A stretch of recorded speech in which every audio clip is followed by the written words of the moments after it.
मेनू दिखाओ। उपन्यास ऑनलाइन पूरा पढ़े। उपन्यास बिन। उपन्यास मार्शल भगवान असुर अध्याय 91 एकजुट। गुना प्रिय पाठकों, अधिक अध्यायों के अनुवाद में हमारी टीम की सहायता के लिए यहाँ दान करें। URL: मार्शल भगवान असुर unite ads by pub future MGA अध्याय 91 एकजुट। Rumble rumble rumble. युद्ध जारी रहा और चू फैंग ने अकेले ही मूल क्षेत्र के 3 विशेषज्ञों के खिलाफ लड़ाई लड़ी। हालांकि उसे कोई लाभ नहीं था, लेकिन वह निश्चित रूप से वंचित भी नहीं था। भीड़ के सामने एक अनसुना चमत्कार किया जा रहा था। चू परिवार के सभी लोगों को उम्मीद थी कि चू फैंग जीत जाएगा। यह न केवल ये दर्शाता था कि वे इस विपत्ति से बच सकते हैं, बल्कि इसका मतलब यह भी था कि चू परिवार एक नए शिखर पर पहुंच सकता है। चमत्कार करने वाले युवक के साथ वे जानते थे कि उनका चू परिवार अब असामान्य नहीं रहेगा। कम से कम वे छोटे से लीनिंग माउंटेन टाउन में सिमटे हुए नहीं रहेंगे। बस अचानक कई बिजली के सांप एक दूसरे पर चढ़ गए और आगे निकल गए। यह एक लंबे बिजली के चाबुक की तरह था और इसने तीनों परिवार के मालिकों के सभी मार्शल कौशल को बिखेर दिया, लगातार उन तीनों को पीछे धकेल दिया। बेटा, दबंग होने के बारे में सोचना भी मत। एक हमले से चकनाचूर होकर तीनों परिवार के स्वामी ने एक साथ जवाबी हमला किया। उन्होंने और भी मजबूत मूल शक्ति को संघनित किया और भी मजबूत मार्शल कौशल का प्रदर्शन किया और चू फैंग पर हमला करना शुरू कर दिया। हालांकि परिवार के स्वामियों के हमले कितने भी शक्तिशाली क्यों न हो, चू फैंग की बिजली के सामने वे व्यर्थ थे और वे चू फैंग को जरा भी नुकसान नहीं पहुंचा सके। क्या ये लड़का इंसान है? क्या इसके शरीर में अनंत आध्यात्मिक ऊर्जा है? जल्दबाजी करने की कोई जरूरत नहीं है। चूंकि उसने रैंक 5 मार्शल कौशल का इस्तेमाल किया था, इसका मतलब है कि उसने रहस्यमय तकनीकों का भी प्रशिक्षण लिया था। उसके शरीर में मजबूत आध्यात्मिक ऊर्जा होना बहुत सामान्य बात है। हालांकि रैंक 5 मार्शल कौशल बहुत ज्यादा आध्यात्मिक ऊर्जा की खपत करते हैं। अपनी साधना के साथ वह लंबे समय तक नहीं चल सकता। ये सही है। भले ही उसकी आध्यात्मिक ऊर्जा और भी मजबूत हो जाए, लेकिन एक समय ऐसा आएगा जब वह सूख जाएगा। वह हमसे आगे नहीं टिक पाएगा। अगर ऐसा ही चलता रहा तो वह निस्संदेह हार जाएगा। तीनों परिवार के स्वामी चुपचाप संवाद करते रहे। ऐसा इसलिए था क्योंकि मूल शक्ति और आध्यात्मिक ऊर्जा में स्वर्ग और पृथ्वी का अंतर कहा जा सकता है। इसलिए भले ही चू फैंग ने रैंक 5 मार्शल कौशल की अपनी ताकत का इस्तेमाल किया और अस्थायी रूप से उनके खिलाफ लड़ने में सक्षम था, उन्होंने सोचा कि चू फैंग की आध्यात्मिक ऊर्जा जल्द या बाद में सूख जाएगी। जब वह समय आया तो स्वाभाविक रूप से वे चू फैंग के खिलाफ जीत सकते थे। फफफ। लेकिन उसी समय चू फैंग के पैरों के नीचे तेज हवा चलने लगी और वह तुरंत गायब हो गया। जब चू फैंग फिर से प्रकट हुआ तो वह मां परिवार के मालिक के पीछे था। उसका हाथ जो ब्लेड की तरह था, पहले से ही उसकी गर्दन की ओर कटा हुआ था। एड्स बाय पब फ्यूचर पफ। सब कुछ बहुत तेजी से और अचानक हुआ। उन्होंने केवल चू फैंग का हाथ देखा जो बिजली की तरह कटार से ढका हुआ था। खून की धार बह रही थी और मां परिवार के मालिक की प्रतिक्रिया करने से पहले ही उसका सिर गिर गया और उसके चेहरे पर गर्व भरी मुस्कान अभी भी लटकी हुई थी। बूढ़े साथियों, मुझसे लड़ते समय लापरवाह मत बनो। जैसे ही उसने मां परिवार के मालिक को एक वार में मार डाला, चू फैंग के मुंह के कोने पर एक दुष्ट मुस्कान थी। वह आगे बढ़ा और गायब होने से पहले फिर से तेज हवा का निर्माण किया। ये लड़का बहुत तेज है, सावधान रहो। ये देखकर शेष 2 घर के मालिक भौचक के रह गए और उन्होंने जरा भी लापरवाही करने की हिम्मत नहीं की। वे पीछे पीछे खड़े हो गए और सख्ती से बचाव करने लगे। फफफ। ठीक उसी समय चू फैंग अचानक प्रकट हुआ। उसका हाथ अचानक चमक उठा और उसके हाथ पर लगी बिजली अचानक बाहर निकल आए और बिजली की तलवार बन गई। इसने 2 लोगों की पीठ पर वार किया। लड़के, हमें नीची नजर से मत देखो। दोनों परिवार के मालिकों ने चू फैंग के हमले को रोकने के लिए एक ही समय में अपने मजबूत तरीकों का इस्तेमाल किया। फुसफुसाहट, लेकिन उन्होंने चू फैंग को केवल हल्की मुस्कान देते हुए देखा। बिजली की तलवार के कटने से पहले ही उसका शरीर एक बार फिर गायब हो गया और वह वान परिवार के मालिक के पीछे पहुंच गया।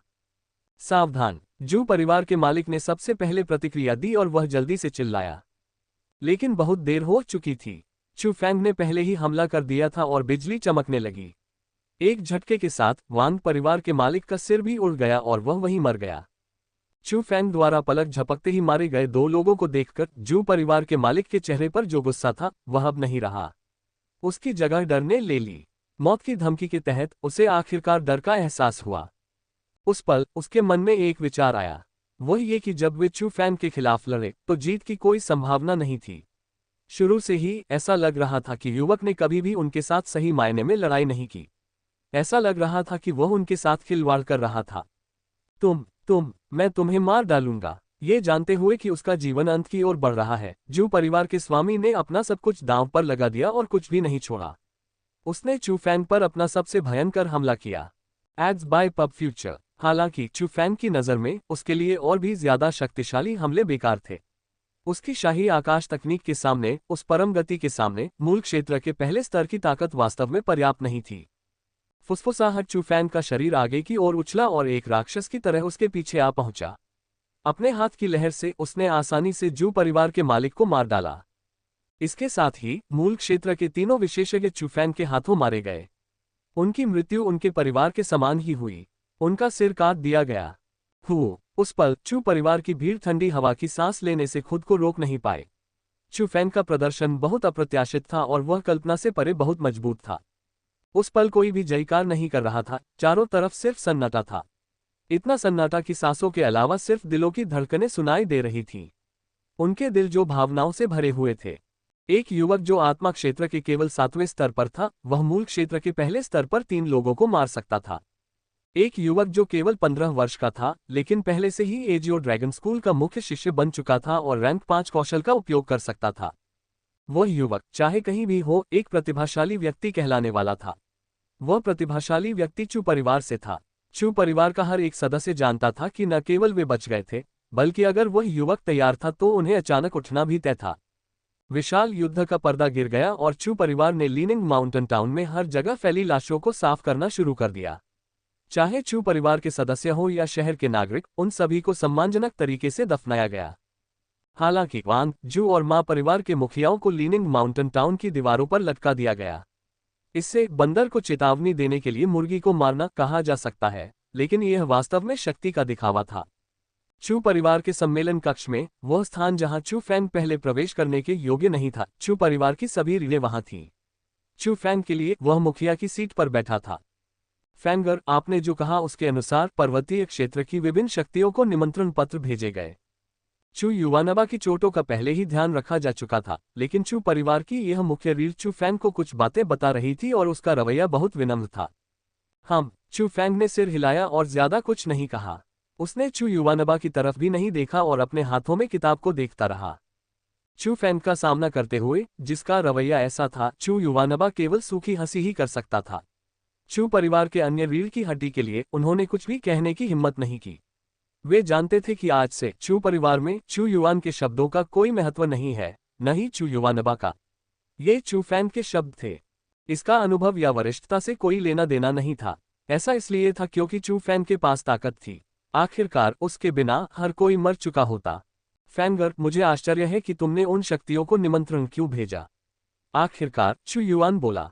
आज केवल वह, उसका पालक पिता, चू फैंग से इस तरह बात करने की हिम्मत कर सकता था। चू युआन की बातें सुनने के बाद चू फैंग ने अपने हाथों में किताब बंद की, अपना सिर उठाया, थोड़ा मुस्कुराया और कहा, मुझे लगता है कि इस पर्वतीय क्षेत्र की सभी शक्तियों को एकजुट करने का समय आ गया है। Ads by pub future. संपर्क टॉस साइट मैप दान करें, मेनू दिखाओ। उपन्यास ऑनलाइन पूरा पढ़े। उपन्यास बिन। उपन्यास मार्शल भगवान असुर अध्याय 92 चू फैंग की वंशावली। मार्शल भगवान असुर, चू फैंग वंश। Ads by pub future. MGA अध्याय 92 चू फैंग की वंशावली। चू परिवार की बैठक समाप्त हो गई। चू फैंग और चू युआन अपने वर्तमान निवास पर लौट आए। पिताजी, मुझे आपसे कुछ पूछना है। चून की पिता और पुत्र अकेले एक कमरे में थे। चू फैंग ने कुछ पूछने के लिए कहा। फैंगर, किसी भी चीज के बारे में अपनी बात कहने में कोई बुराई नहीं है। चू युआन ने चू फैंग को देखा और उसकी निगाहें प्यार और गर्व से भरी थीं। चू फैंग के प्रदर्शन ने उसे एक के बाद एक चौंका दिया। आज उसने चू परिवार को भी बचा लिया और उसके दिल में वह पहले से ही उसका सबसे बड़ा गौरव बन गया था। यह देखकर चू फैंग ने बातचीत को आगे नहीं बढ़ाया और मुस्कुराते हुए उसने वह सवाल पूछा जो वह हमेशा से पूछना चाहता था, पिताजी, मेरे जैविक माता पिता कौन हैं और उन्हें मुझे क्यों छोड़ना पड़ा? ये तो जब चू फैंग के शब्द निकले, चू युआन जो अभी भी खुशी से भरा था, तुरंत स्तब्ध रह गया और उसके चेहरे पर स्पष्ट रूप से बदलाव आया। पिताजी, क्या ये कुछ अकल्पनीय मुद्दा है? चू फैंग ने देखा कि कुछ गड़बड़ थी। यह अवर्णनीय नहीं है। बात बस इतनी है कि फैंगर, तुम्हारे माता पिता के बारे में, मैं उनके बारे में शायद ही कुछ जानता हूँ। चू युआन ने समझाते हुए सूखी मुस्कान दी। तुम्हें भी नहीं पता? क्या ऐसा हो सकता है कि तुमने मुझे उठाया हो? चू फैंग थोड़ा घबरा गया। जब वह उस भिखारी से मिला जो अप्रत्याशित रूप से शक्तिशाली होने के साथ साथ काफी पागल भी था, तो चू फैंग को लगा कि उसका वंश सरल नहीं रहा होगा। इसलिए उसने अधीरता से चू युआन से वह सवाल पूछा। हालांकि यदि चू युआन ने वास्तव में उसे कहीं से उठाया था, तो इसका मतलब था कि सभी रास्ते टूट चुके थे और उसके पास चू युआन से अपने माता पिता के बारे में जानकारी प्राप्त करने का कोई रास्ता नहीं था। नहीं, ऐसा नहीं है। असल में मुझे किसी ने तुम्हारी देखभाल करने का जिम्मा सौंपा है, चू युआन ने समझाया, लेकिन उसके हाव भाव से पता चलता था कि सब कुछ इतना आसान नहीं था। किसी ने सौंपा? किसने सौंपा? और तुम्हें कैसे पता कि वह व्यक्ति मेरा माता पिता नहीं था? चू फैंग ने अधीरता से पूछा। Ads by pub future. चू फैंग की अधीरता देखकर चू युआन का चेहरा लगातार बदल रहा था, जैसे कि वह कोई आंतरिक संघर्ष कर रहा हो। अंत में उसने आह भरते हुए कहा, आह, चूंकि तुम जानना ही चाहती हो तो मैं तुम्हें बताता हूँ। इस कहानी को 15 साल पहले से शुरू करना चाहिए। उस साल मैं कुछ चू परिवार के नौकरों को साथ लेकर दूर की जगह पर गया था। रास्ते में हम एक पहाड़ पर एक जंगल से गुजरे। पहाड़ के जंगल में मेरी मुलाकात एक आदमी से हुई। वह आदमी एक बच्चे को गोद में लिए हुए था और उसने मुझसे पूछा कि मेरा उपनाम चू है या नहीं। चूंकि हम कुछ सामान ले जा रहे थे और उस आदमी के कपड़े काफी संदिग्ध थे, इसलिए मैंने उसका सामना नहीं किया और उसके सवाल का जवाब नहीं दिया। लेकिन मैंने कभी नहीं सोचा था कि उस आदमी के हिलने डुलने के बिना ही 2 लोग विस्फोट में मारे गए और खून का तालाब बन गए। उस समय हम बहुत डर गए थे। हम पीछे मुड़कर भागना चाहते थे, लेकिन ये बेकार था। एक निराकार आभा ने हम सभी को जकड़ लिया था और हम हिल भी नहीं सकते थे। क्या आपका उपनाम चू है? उस आदमी ने मुझसे फिर पूछा। तभी मुझे एहसास हुआ कि मेरे चू परिवार के नौकरों को मारने और हमें बांधने वाला शायद वही व्यक्ति होगा। हालांकि उस समय इतने शक्तिशाली व्यक्ति को देखकर मैं पहले से ही डर गया था। मैं उसके सवाल पर कैसे ध्यान दे सकता था? मैं बस उसे देखता रह गया। तभी मुझे आश्चर्य हुआ कि अचानक उसकी आंखों में 2 लपटें उभर आईं। उसी समय हम जो भी सामान लेकर आ रहे थे वह सब आग की भेंट चढ़ गया। यहां तक कि गाड़ी और घोड़े भी तुरंत राख हो गए। उस पल उसने पहले से ही अधीरता दिखाई। मैं स्पष्ट रूप से महसूस कर सकता था कि वह हत्या करने का इरादा कर रहा था। यह मेरे जीवन में अब तक का सबसे भयानक हत्या का इरादा था। ऐसा लग रहा था जैसे वह नर्क से आया हो। तो उस पल मुझे लगा कि मैं बिना किसी संदेह के मर चुका हूं। हालांकि उसने मुझ पर हमला नहीं किया। उसने केवल बात की और आखिरी बार पूछा कि मेरा उपनाम चू है या नहीं। उस समय मैंने बिल्कुल भी संकोच नहीं किया। मैंने जल्दी से उनके सवाल का जवाब दिया और मैंने अपने परिवार की परिस्थितियां और चू परिवार का स्थान भी बताया। उस बिंदु पर बोलते हुए चू युआन को बहुत दोषी महसूस हुआ। चू फैंग अनुमान लगा सकता था कि क्यों। जाहिर है ऐसा इसलिए था क्योंकि उस समय वह मौत से डरता था और उसने चू परिवार के बारे में सब कुछ सौंप दिया था। आखिर अगर उस व्यक्ति की चू परिवार से दुश्मनी थी तो चू युआन के शब्दों ने चू परिवार को पूरी तरह से बेच दिया होगा और चू परिवार के सभी सदस्य मौत से बच नहीं सकते थे। हालांकि चूंकि चू परिवार अभी भी यहाँ था, इसका मतलब था कि उस आदमी का कोई और लक्ष्य होना चाहिए था। पिताजी, आगे क्या? चू फैंग वास्तव में अंत जानना चाहता था। Ads by pub future. उसके बाद उसने मेरे साथ गए सभी नौकरों को मार डाला और सिर्फ मुझे अकेला छोड़ दिया। उसने उस बच्चे को मुझे सौंप दिया और वह बच्चा तुम थी। तुम्हें लेने के बाद उस व्यक्ति ने मुझसे कहा कि मैं तुम्हें अच्छी तरह से पालूं और तुम्हें अपना ही समझूं। हालांकि तुम्हारा नाम मुझे तय करने की अनुमति नहीं थी। ये नाम चू फैंग ही होना था। वह तो उस समय चू फैंग को अपने दिल में बहुत झटका लगा। हालांकि उसे पहले से ही अंदाजा था कि वह बच्चा वही है, फिर भी उसका दिल अंतहीन सदमे में था। उसने कभी नहीं सोचा होगा कि उसका नाम चू युआन ने नहीं तय किया था। यह पहले से ही किसी और व्यक्ति द्वारा तय किया गया था। जब उसने उस पुरुष के बारे में सोचा जिसने चू युआन से 3 बार एक ही सवाल पूछा था, तो चू फैंग के लिए यह सोचना मुश्किल नहीं था कि उसके जैविक पिता का उपनाम भी चू हो सकता है। जहां तक इस बात का सवाल है कि उसने उसे चू युआन को क्यों सौंपा, तो यह बहुत संभव था कि वह व्यक्ति नहीं चाहता था कि चू फैंग अपना उपनाम बदले। उस समय मैं कैसे मना कर सकता था? स्वाभाविक रूप से मैंने उससे वादा किया था। हालांकि उसने कुछ मांगे रखी। ये कि मैं तुम्हें यह नहीं बता सकता कि तुम कहां से आए हो, नहीं मैं ये कह सकता हूं कि तुम मेरे अपने बेटे हो। मुझे तुम्हें शुरू से ही बताना था कि तुम मेरे पालक बेटे हो। सबसे महत्वपूर्ण बात यह थी कि मैं तुम्हें कुछ भी नुकसान नहीं पहुंचा सकता था और मुझे तुम्हें स्वस्थ रूप से बड़ा होने देना था। अगर किसी भी मांग का उल्लंघन किया गया तो केवल एक ही अंत होगा, वह ये कि वह पूरे चू परिवार को खत्म कर देगा और कुछ भी नहीं छोड़ेगा। चू युआन ने सच बोला और आखिरकार चू फैंग को पता चल गया कि चू युआन ने कभी चू फैंग के वंश के बारे में क्यों नहीं बताया। अगर उसने कभी नहीं पूछा, और यह भी कि चू युआन इतना असहज या भयभीत क्यों होता था जब चू फैंग उसके वंश के बारे में पूछता था। ऐसा इसलिए था क्योंकि कोई हमेशा उसे धमकाता रहता था। पिताजी, क्या आप जानते हैं कि उस नर को क्या कहा जाता था और क्या उसके शरीर पर कोई विशेष चिन्ह थे? चू फैंग ने गंभीरता से पूछा, क्योंकि उसके दिल में पहले से ही इसका जवाब छिपा हुआ था। उसने यह नहीं बताया कि उसका नाम क्या था, लेकिन उसके माथे पर सचमुच एक अजीब जन्मचिन्ह था। यह एक लौ की तरह था और यह बेहद अजीब था। चू युआन ने जवाब दिया। उस समय चू फैंग काफी शांत था, क्योंकि यह उसके अनुमान से काफी मिलता जुलता था। उसका वंश वास्तव में उस दिन भिखारी से संबंधित था। पिताजी, क्या उन्होंने इसके बाद कुछ कहा? क्या उन्होंने मेरे माता पिता का जिक्र किया? कुछ नहीं। उसने मुझे तुम्हारे माता पिता के बारे में कुछ नहीं बताया। तो फिर तुमने ऐसा क्यों कहा कि वह मेरे पिता नहीं हो सकते? ये शब्द सुनकर चू युआन ने अपनी आंखें बंद कर ली और गहरी सांस ली। तभी वह धीरे से बोला, ऐसा इसलिए हुआ क्योंकि तुम्हें मेरे हवाले करने के बाद ऐसा लगा जैसे कोई भारी बोझ उतर गया हो। वह जल्दी से एक बिल्कुल अलग व्यक्ति में बदल गया और पागलों की तरह चिल्लाने लगा। मुझे आज भी वे पागलपन भरे शब्द अच्छी तरह याद हैं जो उन्होंने उस दिन कहे थे। उसने क्या कहा? चू फैंग इंतजार करने में असमर्थ था। उसने आसमान की ओर चिल्लाते हुए कहा, तुमने सही देखा है। मैंने वही किया जो तुमने मुझे करने को कहा था। क्या तुम मुझे जाने दोगे? मैं तुमसे विनती करता हूं, मुझे जाने दो। Ads by pub future. संपर्क टॉस साइट मैप दान करें, मेनू दिखाओ। उपन्यास ऑनलाइन पूरा पढ़े। उपन्यास बिन। उपन्यास मार्शल भगवान असुर अध्याय 93 वर्तमान। मार्शल भगवान असुर वर्तमान। पब फ्यूचर द्वारा विज्ञापन। MGA अध्याय 93 वर्तमान। चू युआन ने उस साल के दृश्य का बहुत ही सजीव और रंगीन ढंग से वर्णन किया। उसके चेहरे पर अभी भी एक स्तब्ध भाव था, मानो उस साल का दृश्य उसकी आंखों के सामने फिर से आ गया हो। चू फैंग ये भी बता सकता था कि उस दिन जो कुछ हुआ उसने चू युआन को बहुत प्रभावित किया। कम से कम उसके दिल में एक अमिट छाया रह गई थी। चू युआन को ऐसे देखकर चू फैंग भी गहरी सोच में डूब गया। उसे पता था कि चू युआन ने जो कहा वह सही था। वह पागल आदमी उसका पिता नहीं होना चाहिए था, वरना वह ऐसे अजीब पागलपन भरे शब्द नहीं कहता। लेकिन कोई भी व्यक्ति जिसके पास बुद्धि थी वह बता सकता था कि पागल आदमी को चू फैंग को चू युआन को सौंपने का काम सौंपा जाना चाहिए था। ये भी कहा जा सकता है कि उसे किसी ने मजबूर किया था।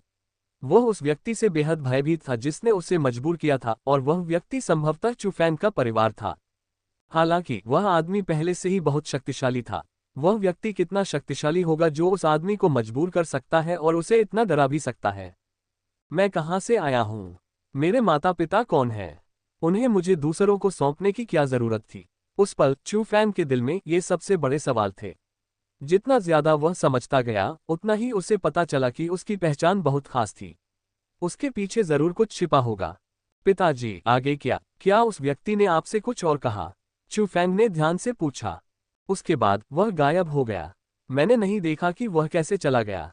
अगर ऐसा इसलिए नहीं होता क्योंकि मैं तुम्हें ले जा रहा था, तो मुझे वाकई संदेह होता कि वह वास्तव में आया था या नहीं। लेकिन तथ्यों ने मुझे बताया कि सब कुछ सच था। जहां तक मेरी बात है, मैं तुम्हें चू परिवार के पास वापस ले आया। चून की सामान जला दिया गया था और मेरे आदमी मारे गए थे, फिर भी मैं सच नहीं बोल सकता था। मैं तब केवल झूठ बोल सकता था और कह सकता था कि मैंने तुम्हें सड़क पर उठाया था। लेकिन जो कुछ हुआ उसे जानने के बाद परिवार ने मुझे तुम्हारा पालन पोषण करने की अनुमति नहीं दी और उन्हें लगा कि तुम बदकिस्मत हो। हालांकि आज मुझे विश्वास है कि कोई भी यह महसूस नहीं करेगा कि आप बदकिस्मत हैं, क्योंकि आपने पूरे चू परिवार को बचाया है। ये सिर्फ इतना है कि आपको सच बताने से मुझे आश्चर्य है कि क्या वह व्यक्ति। उस बिंदु पर बोलते हुए चू युआन के चेहरे पर चिंता और भी मजबूत हो गई। पब फ्यूचर द्वारा विज्ञापन। आखिरकार उस व्यक्ति की ताकत बहुत भयानक थी। चू युआन को यह भी नहीं पता था कि जब वह ये सब कह रहा था तो वह व्यक्ति उसे सुन सकता था या नहीं। उसे लगता था कि वह हमेशा खतरे में था और वह व्यक्ति कभी भी प्रकट हो सकता था। हालांकि चू फैंग द्वारा पूछे जाने पर वह वास्तव में सच न कहने के लिए सहन नहीं कर सका और चू फैंग से इसे छिपाना बर्दाश्त नहीं कर सका।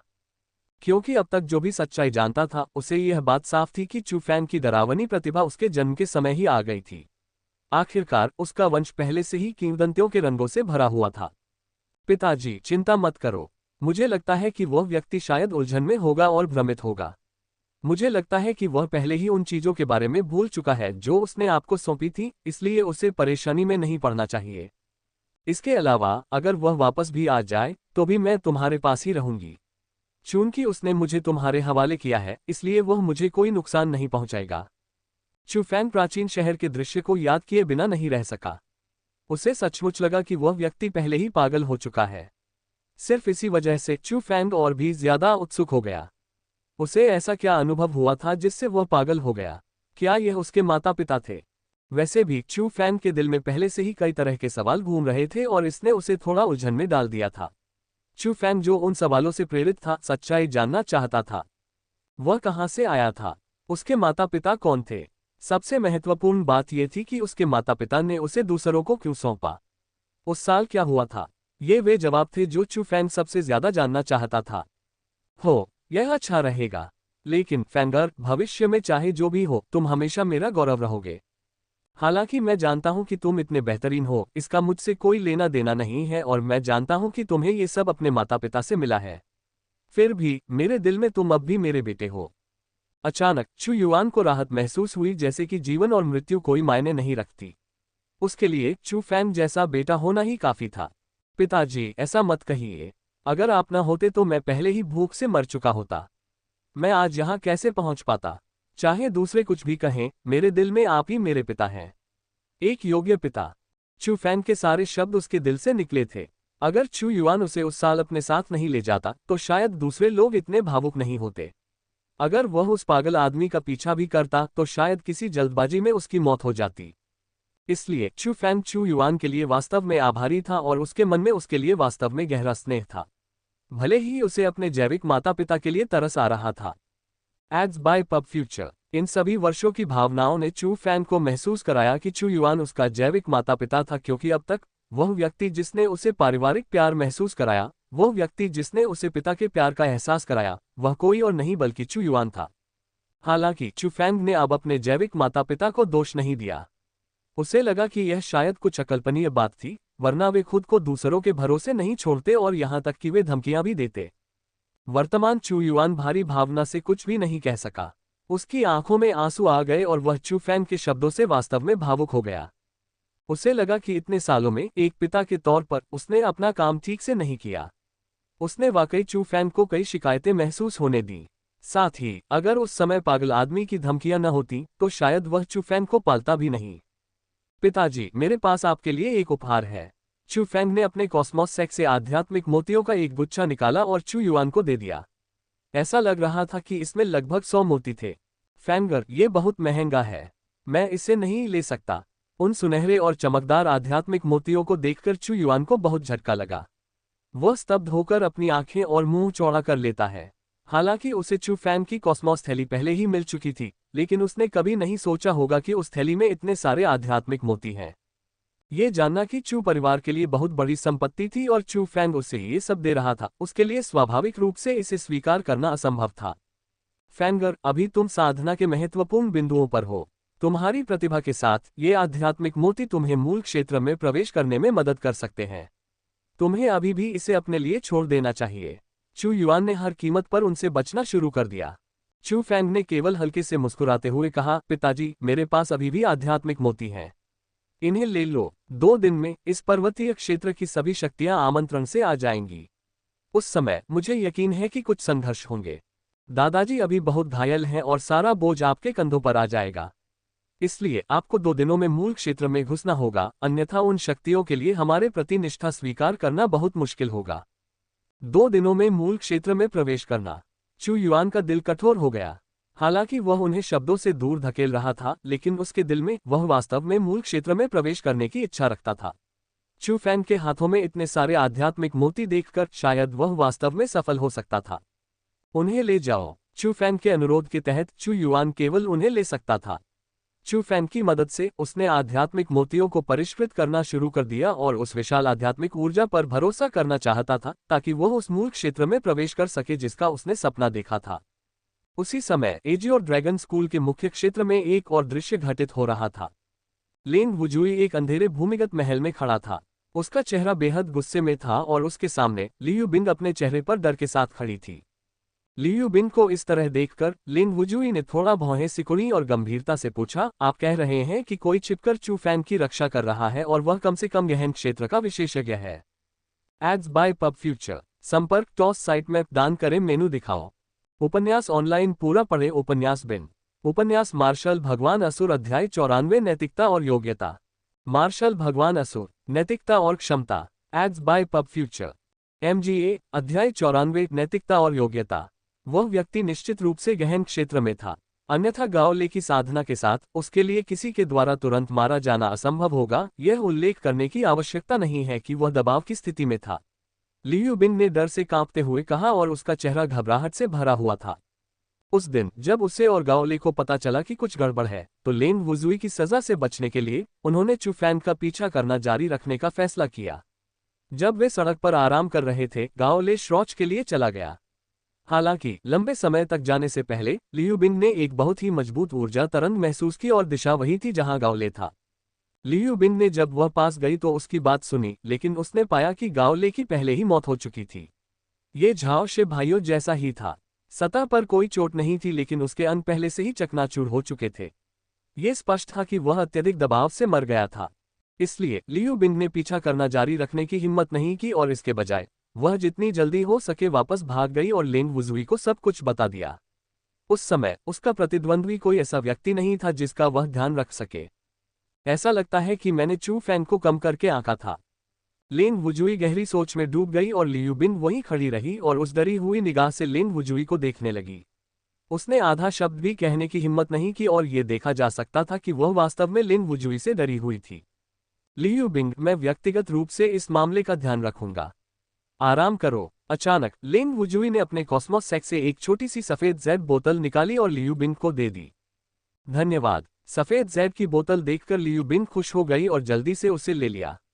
बिना सोचे समझे उसने बोतल का ढक्कन खोला और एक ही बार में सारा तरल पदार्थ खत्म कर दिया। लियू बिन, क्या इस बार मारक का स्वाद अलग है? लियू वुजुई अपने हाथों को पीठ के पीछे रखकर खड़ा हो गया और एक अजीब नजर से लियू बिन को घूरने लगा। उसके मुंह के कोने पर एक गहरी और ठंडी मुस्कान भी थी। इस बार स्वाद थोड़ा मीठा लग रहा है। लियू बिन ने अपने होंठ के कोने को पोंछा, लेकिन अचानक उसका चेहरा बहुत बदल गया क्योंकि उसने लेन वुजुई की ओर इशारा किया और चिल्लाया, तुम। ओह, एड्स बाय पब फ्यूचर। बहुत जल्दी लियू बिन कुछ भी नहीं बोल सकी। उसका चेहरा पीला से हरा से बैंगनी हो गया और उसके शरीर से सफेद रंग की भाप निकलने लगी। उसने अपना हाथ अपने गले में डाला जैसे कि वह तरल पदार्थ को वापस बाहर निकालना चाहती हो। हालांकि उसके कार्यों के लिए कोई पुरस्कार नहीं मिला। अगर तुम सिर्फ नुकसानदेह काम ही करते हो तो तुम्हें रखने का कोई फायदा नहीं है। लियू बिन को दर्द में देखकर लेन वुजुई के चेहरे पर सहानुभूति का एक भी निशान नहीं था। केवल जब लियू बिन फर्श पर गिर गया और सांस लेना बंद कर दिया, तब उसके चेहरे पर ठंडी मुस्कान की झलक दिखी। जानबूझकर उसे वापस रिपोर्ट करने देना ताकि मुझे पीछे हटने के लिए मजबूर करने वाली कठिनाइयों का पता चले।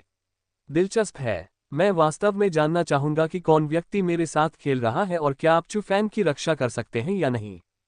ये सोचते हुए लिन वुजुई एक डेस्क के सामने चला गया, कागज निकाला और लिखना शुरू कर दिया। उस पत्र पर लिखा था, मेरे स्वामी पिता, मुझे एजो ड्रैगन स्कूल में कठिनाइयां आ रही हैं। क्या आप इस समस्या को हल करने के लिए हमारे पूर्वज लेन को भेज सकते हैं? समय बीतता गया और देखते ही देखते 2 दिन बीत गए। ये वह दिन था जब चू परिवार ने पर्वतीय क्षेत्र में सभी प्रकार की शक्तियों को आमंत्रित किया था। लीनिंग माउंटेन टाउन के बाहर वू, मा और वांग परिवार के सिर अभी भी वहां लटके हुए थे। एक नज़र में भी यह डरावना था। लीनिंग माउंटेन टाउन के भीतर मार्शल आर्ट प्रशिक्षण मैदान के बीच में विभिन्न स्थानों से आने वाले मेहमानों के स्वागत के लिए हर जगह भोज का आयोजन किया गया था। यद्यपि सभी के चेहरों पर खुशी और मुस्कान थी जब वे शराब पी रहे थे और हंसी मजाक कर रहे थे, फिर भी माहौल थोड़ा खराब था। आखिर चू परिवार द्वारा काले लोहे की खदान की खुदाई ने पूरे पर्वतीय क्षेत्र को हिलाकर रख दिया था। चू परिवार की जू, वांग और मा परिवार के बीच लड़ाई भी काफी दूर तक फैल गई। चू परिवार 3 परिवारों के खिलाफ लड़ने में सक्षम था, फिर भी हार नहीं पाया और साथ ही 3 मूल क्षेत्र के लोगों के परिवार के स्वामियों का सिर काट दिया, जिससे पता चला कि चू परिवार की ताकत पूरे पर्वतीय क्षेत्र में सबसे मजबूत थी। जब चू परिवार ने विभिन्न शक्तियों को भोज के लिए निमंत्रण भेजा, तो जिनके पास आंखें थीं, वे देख सकते थे कि चू परिवार क्या योजना बना रहा था। इसलिए हालांकि सभी लोग मुस्कुरा रहे थे, वास्तव में वे अपने दिल में आने को तैयार नहीं थे। उन्होंने जो किया उसका कारण केवल ये था कि वे चू परिवार से डरते थे। चू युवानबा यहाँ क्यों नहीं है? ऐसे महत्वपूर्ण दिन पर क्या चू युवानबा को इसकी मेजबानी नहीं करनी चाहिए? चू युवानबा वाकई ताकतवर है। वह उन तीनों लोगों को अकेले ही हरा सकता है। हालांकि चूंकि उसने आज अपना चेहरा नहीं दिखाया है, इसलिए मुझे लगता है कि वह बुरी तरह घायल हो गया है, इसलिए उसके लिए खुद को दिखाना अच्छा नहीं होगा। आप सही हैं, मेरा अनुमान भी बिल्कुल वैसा ही है। लेकिन अगर चू युआन यहाँ होता तो क्या वह इस दृश्य को नियंत्रित कर सकता था? आखिरकार यहाँ आए लोगों के भीतर मूल क्षेत्र का अस्तित्व है ना? Ads by pub future. मुझे लगता है जरूरी समय पर चू युवानबा खुद को दिखाएंगे। पूर्ण निश्चितता के बिना चू परिवार सभी को इस जगह पर आमंत्रित नहीं करेगा। बस वह युवक कौन है? वह इतने महत्वपूर्ण पद पर कैसे बैठ सकता है? जैसा कि सभी चर्चा कर रहे थे, कुछ लोगों ने चू फैन की ओर अपनी उंगलियां उठाईं जो चू युआन के बगल में था। हालांकि चू फैन का नाम पहले से ही हर जगह जाना जाता था, लेकिन वास्तव में कुछ लोग ऐसे भी थे जिन्होंने चू फैन को पहले नहीं देखा था। ये चू परिवार का प्रतिभाशाली व्यक्ति है, चू फैंग। उसके कपड़ों को देखकर लगता है कि उसे पहले ही मुख्य शिष्य बन जाना चाहिए था। ये वाकई काफी प्रभावशाली है। इसका मतलब है कि एजियो ड्रैगन बैनर असली है। कोई आश्चर्य नहीं कि चू परिवार का इतना बड़ा आंदोलन होगा।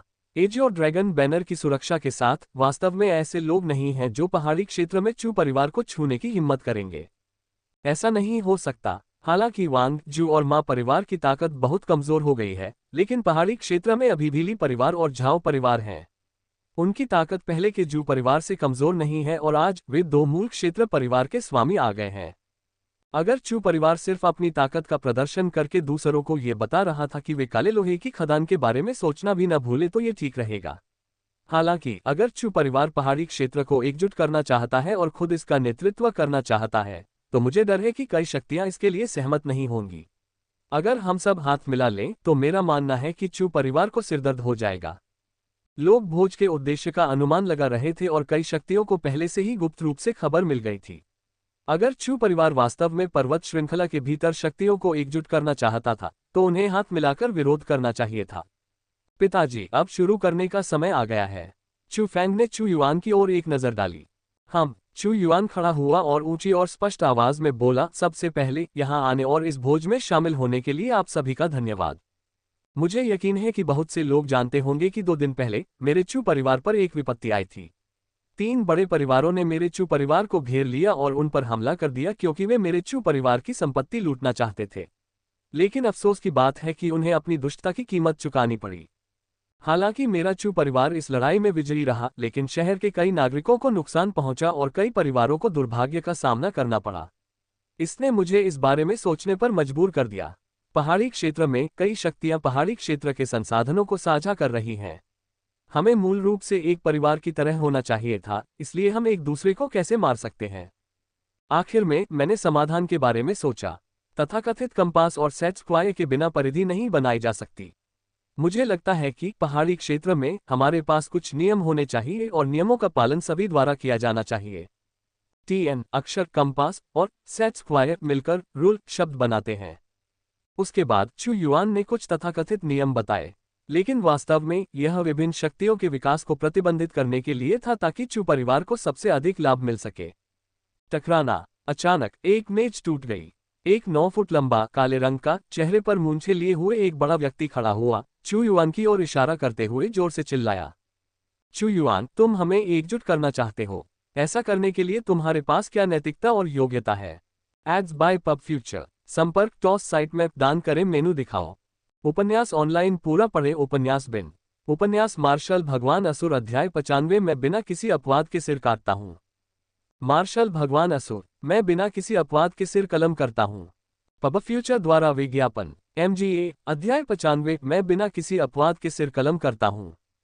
जिस बड़े व्यक्ति के पास साइड बंद थे, वह एक ऐसे परिवार का मालिक था जो पीढ़ियों से अस्तित्व में था। उसकी उम्र चू युआन के समान थी और उसके पास आत्मा क्षेत्र के 9वें स्तर की ताकत थी। इसलिए चू युआन का सामना करते समय स्वाभाविक रूप से उसने हार नहीं मानी। चू युआन के हाव भाव में कोई बदलाव नहीं आया जब उसने बड़े व्यक्ति की हरकतों का सामना किया। चू युआन धीरे धीरे उसकी ओर बढ़ा और उसी समय चू फैंग और चू परिवार के अन्य सदस्य भी उसके पीछे पीछे चल पड़े। ये कहना जरूरी था कि चू परिवार के इस कदम से वाकई बहुत ज्यादा भव्यता आई। जैसे जैसे वे आगे बढ़े, आसपास के कई लोगों के दिल धड़क उठे क्योंकि लीनिंग माउंटेन टाउन के बाहर झुके हुए सिर पहले ही साबित कर चुके थे कि चू परिवार बेरहम और निर्दयी था। हालांकि दूसरों की तुलना में मूंछों वाला वह बड़ा व्यक्ति निडर था और उसने अपने सामने खड़े चू युआन को घूरते हुए कहा, चू युआन, अगर तुम्हारा चू परिवार पहाड़ी क्षेत्र को एकजुट करना चाहता है तो तुम्हें एक ऐसा व्यक्ति ढूंढना चाहिए जो ज्यादा आकर्षक हो। जाओ और चू युआनबा को ढूंढो, नहीं तो तुम वाकई एकजुट होने और हमारा नेतृत्व करने के योग्य नहीं होगे। धमाका। हालांकि जैसे ही बड़े व्यक्ति ने बोलना समाप्त किया, चू युआन ने अचानक अपना हाथ आगे बढ़ाया। एक स्पष्ट थप्पड़ बड़े व्यक्ति के चेहरे पर जोरदार तरीके से लगा। धमाका। जोरदार टक्कर से वह विशालकाय व्यक्ति दर्जनों मीटर दूर उड़ गया। जैसे ही वह हवा में उड़ा, कुर्सियां और मेजें टूट गईं। आसपास के कई लोग उसकी जोरदार टक्कर से बुरी तरह घायल हो गए। लेकिन यह फिर भी चू युआन के खुद को संयमित रखने का परिणाम था, वरना चू युआन के थप्पड़ से उसका दिमाग टुकड़ों में टूट सकता था। वह बड़ा व्यक्ति अपने होश में आया और सदमे से भर गया। उसने अपने चेहरे को अपने हाथ से ढक लिया। वह डर और घबराहट से बेसुध हो गया और चिल्लाने लगा, तुम मूल क्षेत्र में प्रवेश कर गए। मूल क्षेत्र। चू युआन मूल क्षेत्र में प्रवेश कर गया। जब बड़े व्यक्ति के शब्द उसके मुंह से निकले तो आसपास की भीड़ भी अंतहीन रूप से चौंक गई। पीछे मुड़कर देखें तो चू युआन द्वारा उत्सर्जित आभा थोड़ी अलग थी। यह आध्यात्मिक ऊर्जा नहीं थी, यह मूल शक्ति थी। चू युआन वास्तव में मूल क्षेत्र में प्रवेश कर गया था। चू युआन ने बड़े व्यक्ति के सवाल का जवाब नहीं दिया और वह केवल उसके सामने चला गया, अपना पैर उठाया और लात मारी। एक कर्कश ध्वनि के साथ उसने बड़े व्यक्ति का बायां पैर तोड़ दिया। आह! बड़ा व्यक्ति दर्द से चिल्लाया, अपने पैर को पकड़ लिया और चीखने लगा। Ads by pub future. उस बड़े व्यक्ति को देखते हुए, जिसके चेहरे पर दर्द था, चू युआन के चेहरे पर सहानुभूति की एक भी किरण नहीं थी। वह केवल ठंडी मुस्कान के साथ बोला, क्या अब मैं योग्य हूं? उस दृश्य को देखकर भीड़ ठंडी हवा की सांस लेने से खुद को रोक नहीं पाई, क्योंकि उस समय चू युआन ने खुद को नहीं छिपाया था, क्योंकि उसने अपनी आभा जारी की थी। बिना किसी संदेह के यह मूल क्षेत्र का पहला स्तर था। चू युआन वास्तव में मूल क्षेत्र में प्रवेश कर गया। इसलिए चू परिवार के पास पहले से ही मूल क्षेत्र के 2 विशेषज्ञ थे। कोई आश्चर्य नहीं कि जब जू, वांग और मा परिवार ने एक साथ काम किया, तब भी वे चू परिवार को नहीं हरा सके। चू परिवार की ताकत बहुत मजबूत है। उस पल बहुत से लोग जो मूल रूप से चू परिवार का विरोध करना चाहते थे, उन्होंने उन विचारों को मिटा दिया। अचानक उन्हें समझ में आ गया कि उन्होंने चू परिवार को कम करके आंका था। चू परिवार के पास आज जो ताकत थी, वह ऐसी नहीं थी जिसके खिलाफ वे जा सके। ऐसा नहीं है कि मैं तुम्हें नीची नजर से देख रहा हूं। हालांकि अगर तुम मूल क्षेत्र के सिर्फ पहले स्तर पर हो तो भी तुम योग्य नहीं हो। तभी अचानक कहीं से एक वृद्ध की आवाज गूंजी। उधर देखा तो एक व्यक्ति खड़ा था जो लकड़ी की तरह दुबला पतला, लेकिन करीब 10 फीट लंबा था। वह बूढ़ा आदमी बहुत दुबला पतला और बहुत लंबा था। जब वह वहां खड़ा था तो वह बिल्कुल एक सूखे पेड़ की तरह था जो गिरने के कगार पर था। हालांकि उसकी आंखों की जोड़ी असामान्य रूप से चमकदार थी और इससे लोगों को उसे कम आंकने की हिम्मत नहीं हुई। ये ली परिवार का स्वामी है। वह सचमुच आया था। उस बूढ़े व्यक्ति को देखकर कई लोग आश्चर्य से चिल्ला उठे। पर्वतीय क्षेत्र में वह व्यक्ति चू युआनबा के समान ही प्रसिद्ध था, जो मूल क्षेत्र के प्रथम स्तर का विशेषज्ञ भी था। बूढ़े ली, जब आप बोलते हैं तो इतना सीधा बोलने की जरूरत नहीं है। कम से कम युवाओं के लिए कुछ सम्मान तो छोड़ो। ठीक उसी समय एक और बूढ़ा आदमी खड़ा हुआ। वह भी बहुत दुबला पतला था, लेकिन इसके विपरीत वह बहुत छोटा था। वह बिल्कुल बंदर जैसा दिख रहा था। हालांकि उसकी कुरूपता को नजरअंदाज करते हुए उसकी आभा साधारण नहीं थी। उसके पास मूल क्षेत्र के प्रथम स्तर की साधना भी थी। वास्तव में वे तैयार होकर आए थे। चू युआन ने थोड़ा भौहें सिकोड़ी, क्योंकि बूढ़ा आदमी जो बंदर जैसा था, झाओ परिवार का मालिक था। ये कहा जा सकता है कि वे दोनों पहाड़ी क्षेत्र के भीतर चू युआनबा के अलावा पुरानी पीढ़ी में सबसे मजबूत थे। झाओ और ली परिवार की ताकत वास्तव में जू परिवार से कम नहीं थी। बस बात यह थी कि वे आमतौर पर कम प्रोफाइल रखते थे और वे उन लोगों में से थे जो चुपचाप अपना भाग्य बनाते थे। सबसे महत्वपूर्ण बात यह थी कि दोनों परिवार एक दूसरे के बहुत करीब थे और उनके रिश्ते बेहद अच्छे थे। ये स्पष्ट था कि वे इस बार हाथ मिलाने और चू परिवार के खिलाफ लड़ने के लिए एक साथ आए थे। चू युआन, अपने बूढ़े पिता को बुलाओ। तुम हम दोनों के बराबर नहीं हो। झाओ परिवार के मालिक ने चू युआन की ओर हाथ हिलाया, लेकिन कभी उसकी आंखों में नहीं देखा। ये स्पष्ट था कि उसने चू युआन को अपनी आंखों में भी नहीं देखा था। हम बराबर हैं या नहीं, ये तो ताकत पर ही निर्भर करेगा। चू युआन ने ठंडी सांस ली और उन दोनों की ओर दौड़ा। उस समय वह, जो मूल क्षेत्र के पहले स्तर पर था, बहुत आत्मविश्वास से भरा हुआ था। अपने स्वस्थ युवा व्यक्तित्व के अलावा उसने 2 बूढ़े लोगों को अपनी नजरों में नहीं रखा। पब फ्यूचर द्वारा विज्ञापन। बड़ी मुश्किल से मूल क्षेत्र में पहुंचने के बाद कितनी शर्म की बात है। झाओ परिवार के मालिक ने आह भरी, आगे बढ़े और चू युआन की ओर दौड़े। बहुत जल्द उन दोनों के बीच लड़ाई शुरू हो गई। उन दोनों ने अपनी मूल शक्ति का प्रदर्शन किया। जो शक्ति पैदा हुई वह कम नहीं थी और इस झटके से कई लोगों को नुकसान पहुंचा। हर जगह टेबल टूट गए और सब कुछ अस्त व्यस्त हो गया। लेकिन कुछ मुकाबलों के बाद एक सिद्धांत साबित हुआ। वह ये था कि बूढ़ों से निपटना आसान नहीं था। हालांकि चू युआन मूल क्षेत्र के पहले स्तर पर था, लेकिन मूल शक्ति पर उसका नियंत्रण झाओ परिवार के स्वामी से स्पष्ट रूप से कमतर था। बहुत जल्दी वह नुकसान में आ गया। चू परिवार के बेशर्म शब्द हम सभी को एकजुट करना चाहते हैं। चू परिवार स्पष्ट रूप से हमें अपनी नजरों में नहीं रखता। आज मैं चू परिवार को दिखा दूंगा कि हमें धमकाना अच्छा नहीं है। सभी लोग हाथ मिलाएं और चू परिवार को खत्म करें। अचानक मार्शल आर्ट प्रशिक्षण मैदान के कई क्षेत्रों में विस्फोट हो गया। वे झाओ और ली परिवार के लोग थे और उन्होंने चू परिवार पर हमला करते समय खुद को संयमित नहीं किया। ये सही है, हमें अभी भी देखना है कि चू परिवार में हमारा बॉस बनने की ताकत है या नहीं। सभी लोग हाथ मिलाएं और चू परिवार को नष्ट कर दें। चू परिवार की ताकत को दबा हुआ देखकर कई शक्तियों ने सोचा कि यह एक अच्छा मौका है और उन्होंने युद्ध में शामिल होने का फैसला किया। उन्होंने चू परिवार के सदस्यों पर हमला करना शुरू कर दिया। उस समय पूरे मार्शल आर्ट प्रशिक्षण मैदान में सब कुछ अस्त व्यस्त था। हालांकि सबसे ज्यादा ध्यान आकर्षित करने वाली बात अभी भी चू युआन और झाओ परिवार के गुरु के बीच की लड़ाई थी। लेकिन उस समय झाओ परिवार के गुरु के भयंकर हमलों के तहत चू युआन स्पष्ट रूप से आगे बढ़ने में असमर्थ था और उसे हार के संकेत मिल रहे थे। चू युआन, आज तुम्हारा जीवन आराम करेगा। अचानक एक व्यक्ति युद्ध में प्रवेश करता है। ये ली परिवार का स्वामी था। ली परिवार के मालिक ने अपनी हथेली से हमला किया। उसकी हथेली पर उससे हरी रोशनी निकल रही थी और अजीब गैस फैल रही थी। यह एक बहुत ही काला और भयंकर मार्शल कौशल था, 5 जहर हाथ। उस समय चू परिवार के लोगों ने छिपे हुए शाप दिए। चू युआन जो पहले से ही वंचित था, झाओ परिवार के स्वामी का सामना करते समय कठिनाइयों पर कठिनाइयों का सामना कर रहा था। जब ली परिवार के स्वामी ने भी हमला किया तो उसके पास बचने का कोई रास्ता नहीं था। अगर वह उस हमले में फंस गया तो भले ही वह मर न जाए, लेकिन वह अपंग हो जाएगा। फफफ। लेकिन जैसे ही ली परिवार का बूढ़ा आदमी अपना रास्ता पाने जा रहा था, ली परिवार के मालिक के पीछे एक राक्षस की तरह एक शरीर प्रकट हुआ। उसका हाथ बिजली की तरह था और मानो वह एक आकार का ब्लेड था। उसने ली परिवार के मालिक के गले में वार किया। पफ। हाथ की लहर के साथ खून की बौछार हुई और ली परिवार के मालिक का सिर उड़ गया। उसकी लाश जमीन पर गिर गई और हिंसक रूप से मर गई। उसके बाद भी उसका काम खत्म नहीं हुआ। उसका शरीर भून गया और उसने फिर से हमला किया। वह सीधे झाओ परिवार के मालिक की ओर बढ़ा और उसी तरीके से झाओ परिवार के मालिक का सिर काटकर जमीन पर गिर पड़ा।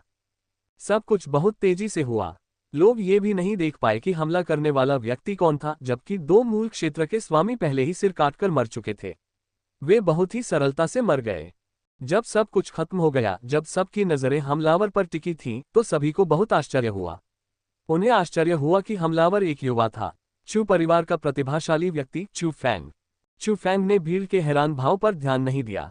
उसने बस भीड़ पर नजर घुमाए और ठंडे स्वर में कहा, आज मेरा चू परिवार इस पर्वतीय क्षेत्र को एकजुट करेगा। जो लोग इसका विरोध करने की हिम्मत करेंगे, चाहे कोई भी हो, मैं बिना किसी अपवाद के उनका सिर काट दूंगा। पब फ्यूचर द्वारा विज्ञापन। संपर्क टॉस साइट में दान करें, मेनू दिखाओ। उपन्यास ऑनलाइन पूरा पढ़े। उपन्यास बिन। उपन्यास मार्शल भगवान असुर अध्याय 96 स्वर्ण बैंगनी कमांडिंग बैज। मार्शल भगवान असुर golden purple commanding badge. PubFuture द्वारा विज्ञापन। MGA अध्याय 96 स्वर्ण बैंगनी कमांडिंग बैज। चू फैंग के शब्द निकलते ही भीड़ आश्चर्य से चिल्ला उठी। चू फैंग के शब्दों से सब कुछ शांत हो गया। सभी ने अपनी लड़ाई रोक दी और चू फैंग को घूरने लगे। उसी क्षण उन्हें चौंकाने वाली सच्चाई पता चली। पता चला कि चू परिवार 3 पीढ़ियों से चले आ रहे परिवारों को क्यों हरा पाया। इसका कारण चू युआनबा या चू युआन नहीं था, बल्कि वह युवक था जो केवल 15 साल का था। आखिरकार चू युआनबा की ताकत चाहे जितनी भी मजबूत क्यों न हो, लोगों की समझ के अनुसार उसकी ताकत 3 अन्य परिवार के मालिकों की ताकत से बहुत दूर नहीं थी। चू युआन के लिए उन्होंने पहले से ही उसकी ताकत देखी थी और यह चू युआनबा की तुलना में कमतर थी। जहां तक चू फैंग की ताकत की बात है, तो वे पहले ही इसे व्यक्तिगत रूप से देख चुके थे। यह इतनी मजबूत थी कि उनके लिए इसे स्वीकार करना असंभव था। उस समय अधिकांश लोगों की आंखें और मुंह खुले हुए थे। उन्हें लगा कि वे नहीं जानते कि क्या करें, क्योंकि वे ये स्वीकार नहीं कर पा रहे थे कि चू फैंग में इतनी ताकत थी। एक युवा जो केवल 15 वर्ष का था, इतनी आसानी से उन शक्तिशाली लोगों का सिर काट सकता था जो मूल क्षेत्र के प्रथम स्तर पर थे। यह एक काल्पनिक कहानी की तरह था, लेकिन जब ये सब हुआ तो उनके पास इसे स्वीकार करने के अलावा कोई विकल्प नहीं था। उन्हें जो करने की जरूरत थी वह ये था कि वे सदमे का प्रदर्शन न करें। उन्हें एक विकल्प का प्रदर्शन करना था। मेरा तियान परिवार चू परिवार के विचारों से सहमत है। आज से हम चू परिवार द्वारा निर्धारित नियमों का पालन करने और चू परिवार के आदेशों को सुनने के लिए तैयार हैं। किसी ने अपनी स्थिति घोषित करने की पहल की। यह एक ऐसी शक्ति थी जिसके पहले चू परिवार के साथ मैत्रीपूर्ण संबंध थे। मेरा कियाओ परिवार भी चू परिवार का अनुसरण करने को तैयार है। उसके बाद जो शक्तियां तटस्थ रहीं, उन्होंने चू परिवार के सामने आत्मसमर्पण करना शुरू कर दिया। अंत में चू परिवार का विरोध करने वाले, चू परिवार पर हमला करने वाली शक्तियों ने भी चू परिवार के सामने आत्मसमर्पण करना चुना। ऐसा नहीं था कि वे इसके लिए तैयार थे, ये सिर्फ इतना था कि चू फैंग की पूर्ण शक्ति के सामने उनके पास कोई विकल्प नहीं था। कोई नहीं जानता था कि चू फैंग वास्तव में कितना शक्तिशाली था। हालांकि उसने दो लोगों का आसानी से सिर धड़ से अलग कर दिया जो मूल क्षेत्र के पहले स्तर पर थे। यह एक निर्विवाद तथ्य था। वह एजियो ड्रैगन स्कूल का शिष्य था, यह भी एक निर्विवाद तथ्य था। इसलिए हर कोई जानता था जब तक चू परिवार के पास चू फैंग है तब तक कोई भी पहाड़ी क्षेत्र में चू परिवार का विरोध नहीं कर सकता। वह युवक वास्तव में बहुत भयानक था। Ads by pub future. भले ही उन्होंने जीनियस के नाम सुने हों, लेकिन उन्होंने कभी भी वास्तविक जीनियस को व्यक्तिगत रूप से नहीं देखा था। हालांकि आज उनकी आंखें खुल गई थीं। वे जानते थे कि एक सच्चा जीनियस क्या होता है। एक सच्चा जीनियस उस साधना की परवाह नहीं करता जिसके विरुद्ध संभवतः जीत हासिल नहीं की जा सकती, फिर भी वह आसानी से किसी ऐसे व्यक्ति को मार सकता है जो उससे एक क्षेत्र ऊपर है। जब लगभग सभी लोगों ने चू परिवार के सामने आत्मसमर्पण कर दिया तो चू फैंग धीरे धीरे एक ऊंचे मंच पर चले गए, भीड़ की ओर अपनी नजर घुमाए और कहा, चूंकि सभी ने आपकी स्थिति को प्रदर्शित कर दिया है, इसलिए मैं गोलमोल बातें नहीं करूंगा। आज से पर्वतीय क्षेत्र में सब कुछ मेरे चू परिवार द्वारा तय किया जाएगा। मैं केवल एक ही शब्द चाहता हूं, आज्ञा का पालन करो। मैं चाहता हूं कि तुम्हारे दिल आज्ञा माने, तुम्हारे मुंह नहीं। अपनी ईमानदारी दिखाने के लिए सभी लोग कृपया घुटने टेकें। क्या इसका क्या मतलब है? चू फैंग के शब्दों को सुनकर भीड़ लगातार हैरान थी और उन्हें समझ नहीं आ रहा था कि क्या करें। क्या मैंने खुद को स्पष्ट नहीं किया? मैं इस पर एक बार फिर जोर दूंगा। मैं चाहता हूं कि आप सभी घुटने टेक दें। अचानक चू फैंग का चेहरा ठंडा हो गया। मजबूत हत्या का इरादा हवा में भर गया और पूरे प्रशिक्षण मैदान को घेर लिया। फफफ। उस पल सभी लोग डर से कांप उठे। उन्हें कोई हिचकिचाहट करने की हिम्मत नहीं हुई और वे सभी जमीन पर घुटनों के बल बैठ गए। लगभग पूरे प्रशिक्षण मैदान में केवल चू परिवार ही खड़ा रहा। सभी ने अपनी निष्ठा स्वीकार की, चाहे वे चू परिवार के प्रति मित्रवत थे या तटस्थ थे, या चू परिवार पर हमला करने वाले थे, या यहाँ तक कि झाओ और ली परिवार जिन्होंने अपने परिवार के मालिक का सिर कलम करवा दिया था, सभी ने घुटने टेक दिए। ऐसा नहीं था कि उनमें गरिमा नहीं थी, बल्कि ऐसा था कि मौत के खतरे का सामना करते हुए उन्हें अपनी गरिमा छोड़नी पड़ी। जब उन्होंने चारों ओर भीड़ को देखा जो सभी घुटनों के बल बैठी थी, तो चू परिवार के सदस्यों ने आश्चर्य से आह भरी। खास तौर पर तब जब घुटने टेकने वाले लोगों में से कई वे लोग थे जिन्होंने पहले उन पर हमला किया था और उन्हें मारना चाहते थे। पलक झपकते ही वे उनके सामने घुटने टेक दिए। इस पर यकीन करना काफी मुश्किल था। चू युआन के लिए चू फैंग के बगल में खड़े होकर और अपने बेटे को देखते हुए, जो केवल 15 साल का था, उसका दिल बेहद जटिल था। उसे लगा खुद की तुलना में चू फैंग परिवार के मालिक की तरह था। नहीं, परिवार का स्वामी नहीं। चू फैंग जो माहौल दिखा रहा था वह परिवार के छोटे स्वामी से तुलना करने लायक नहीं था। यह एक राजा का असली माहौल था। Ads by pub future. चू परिवार काफी शक्तिशाली लगता है। क्या तुम सच में सोचते हो कि पहाड़ी इलाका तुम्हारे चू परिवार की दुनिया है? तुम सब भी बेकार हो। तुम एक छोटे बच्चे के सामने घुटने टेकते हो जिसके बाल भी नहीं है। क्या तुम में कोई गरिमा है भी? लेकिन ठीक उसी समय अचानक एक स्पष्ट आवाज सुनाई दी। नजर घुमाई तो पाया कि कुछ लोग धीरे धीरे ट्रेनिंग ग्राउंड में जा रहे थे। बात करने वाला व्यक्ति एक बहुत ही योग्य बूढ़ा आदमी था। सभी ने अंदर आए लोगों के समूह को पहचान लिया।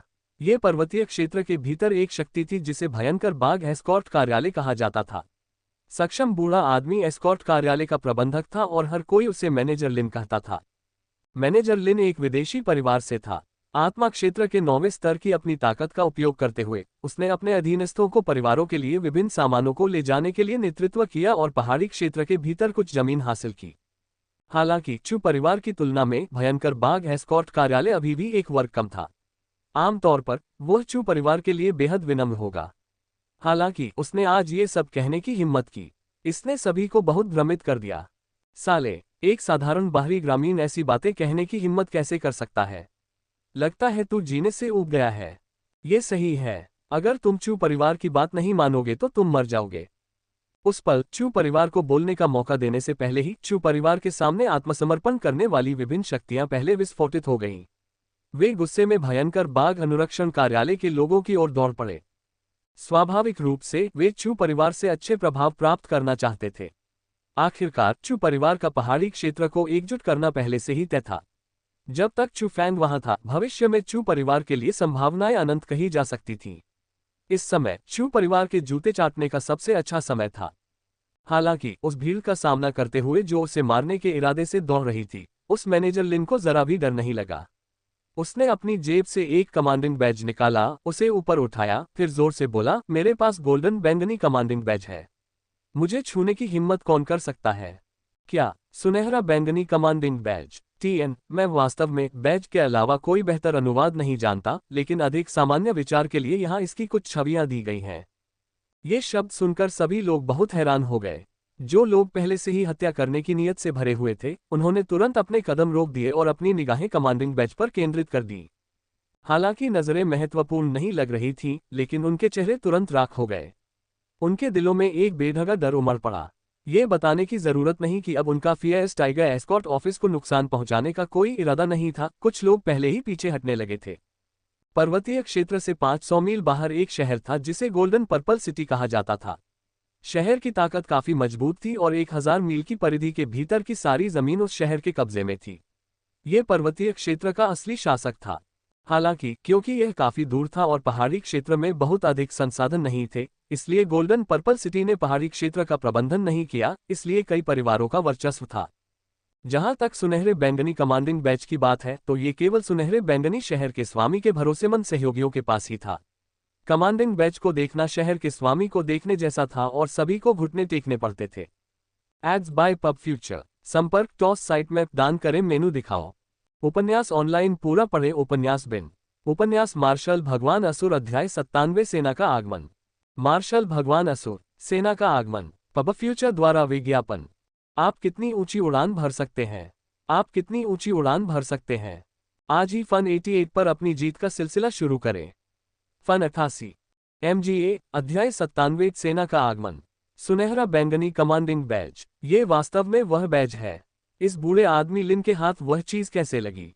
सबके चेहरे बदल गए क्योंकि सुनहरे बैंगनी कमांडिंग बैज का मतलब छोटा नहीं था। इसमें चू फैंग द्वारा लाए गए एजियो ड्रैगन बैनर से भी ज्यादा निवारक शक्ति थी। अंत में चाहे एजियो ड्रैगन स्कूल कितना भी शक्तिशाली क्यों न हो जाए, ये सिर्फ एक स्कूल था।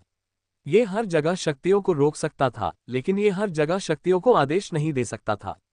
हालांकि गोल्डन पर्पल सिटी अलग थी। हालांकि अंदरूनी जानकारी और ताकत के मामले में यह एजियो ड्रैगन स्कूल से कमतर था, लेकिन यह उस क्षेत्र का अधिपति था। तथाकथित एक मजबूत ड्रैगन जमीन पर सांपों को दबा नहीं सकता। वही अर्थ लागू होता है। TN मुहावरे का मतलब है कि एक मजबूत ताकत ड्रैगन स्थानीय शक्तियों सांपों को दबा नहीं सकती। इसके अलावा शहरों के बीच परस्पर संबंध थे। हालांकि गोल्डन पर्पल सिटी एक दूसरे दर्जे का शहर था जो अपनी जमीन पर नियंत्रण रखता था, लेकिन इसके अलावा वहां अभी भी पहले दर्जे के शहर थे। ताकत के मामले में यह एजियो ड्रैगन स्कूल से कमतर नहीं होगा। प्रथम श्रेणी के शहरों के अलावा राजकुमार के महल भी थे। राजकुमार के महल की ताकत बहुत बड़ी थी और यह एजियोर प्रांत के प्रथम श्रेणी के स्कूल लिंगियोन स्कूल से भी कमजोर नहीं था। लेकिन सबसे महत्वपूर्ण बात यह थी कि राजकुमार के महलों के पीछे एक बहुत बड़ा राक्षस था। ये जियांग राजवंश था, 9 प्रांतों का अधिपति।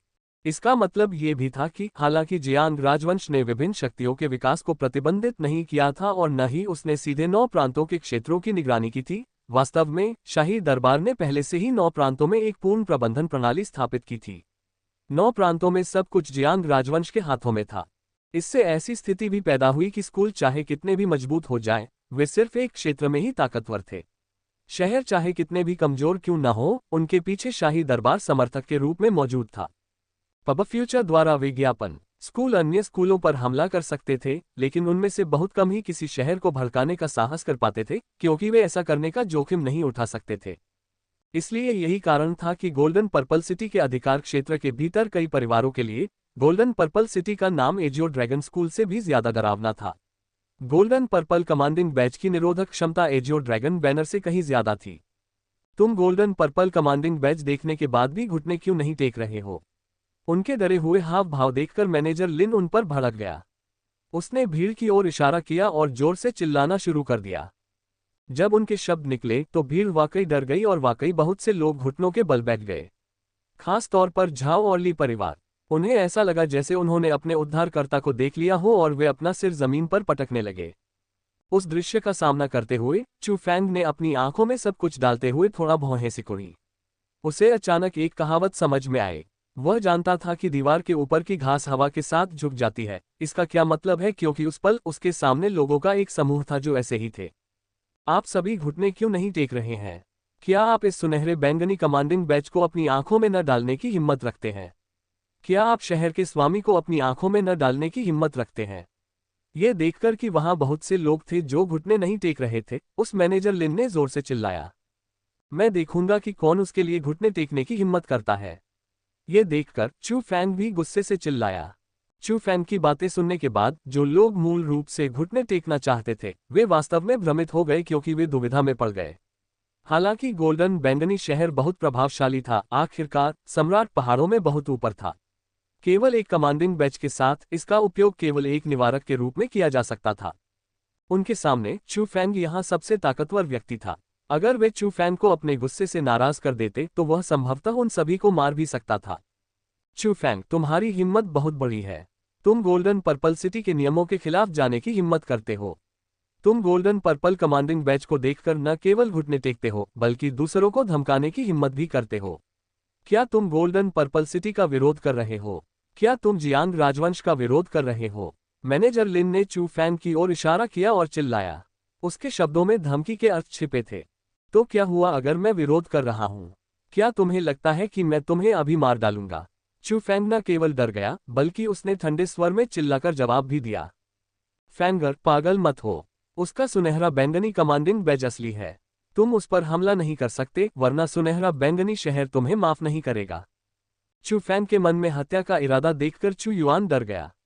उसने जल्दी से चू फैंग की आस्तीन खींची और उसे बहुत डर लगा कि चू फैंग उस मैनेजर लिन पर हमला कर देगा। पब फ्यूचर द्वारा विज्ञापन। हा चू युआन, मैं देख रहा हूं कि तुम समझ गए हो। चू युआन के कमजोर रवैये को देखकर मैनेजर लिन पागलों की तरह हंसा और फिर जोर से बोला, मैं तुमसे यह नहीं छिपाऊंगा। अभी स्वर्ण बैंगनी शहर के स्वामी को पहाड़ी क्षेत्र में काले लोहे की खदान के बारे में पता चल चुका है। शहर के स्वामी वर्तमान में सेना लेकर यहां पहुंच रहे हैं। मुझे विश्वास है कि वह जल्द ही इस स्थान पर पहुंच जाएंगे। तो अब से इस पहाड़ी क्षेत्र में स्वर्ण बैंगनी शहर का प्रबंधन व्यक्तिगत रूप से किया जाएगा। जहां तक मेरा सवाल है, मैं शहर के स्वामी द्वारा व्यक्तिगत रूप से नियुक्त प्रबंधक हूं। चू परिवार ने काले लोहे की खदान की खोज करके बहुत बड़ा काम किया है।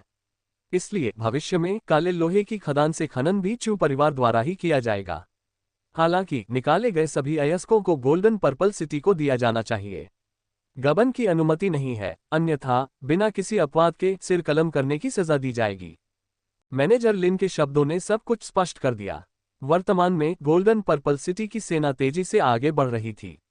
इसका मतलब था कि चू फैंग और अन्य लोगों को कुछ नहीं करना चाहिए, अन्यथा चू परिवार मौत से बच नहीं पाएगा। गोल्डन पर्पल सिटी के आने का कारण क्या था? ये ब्लैक आयरन माइन के लिए था।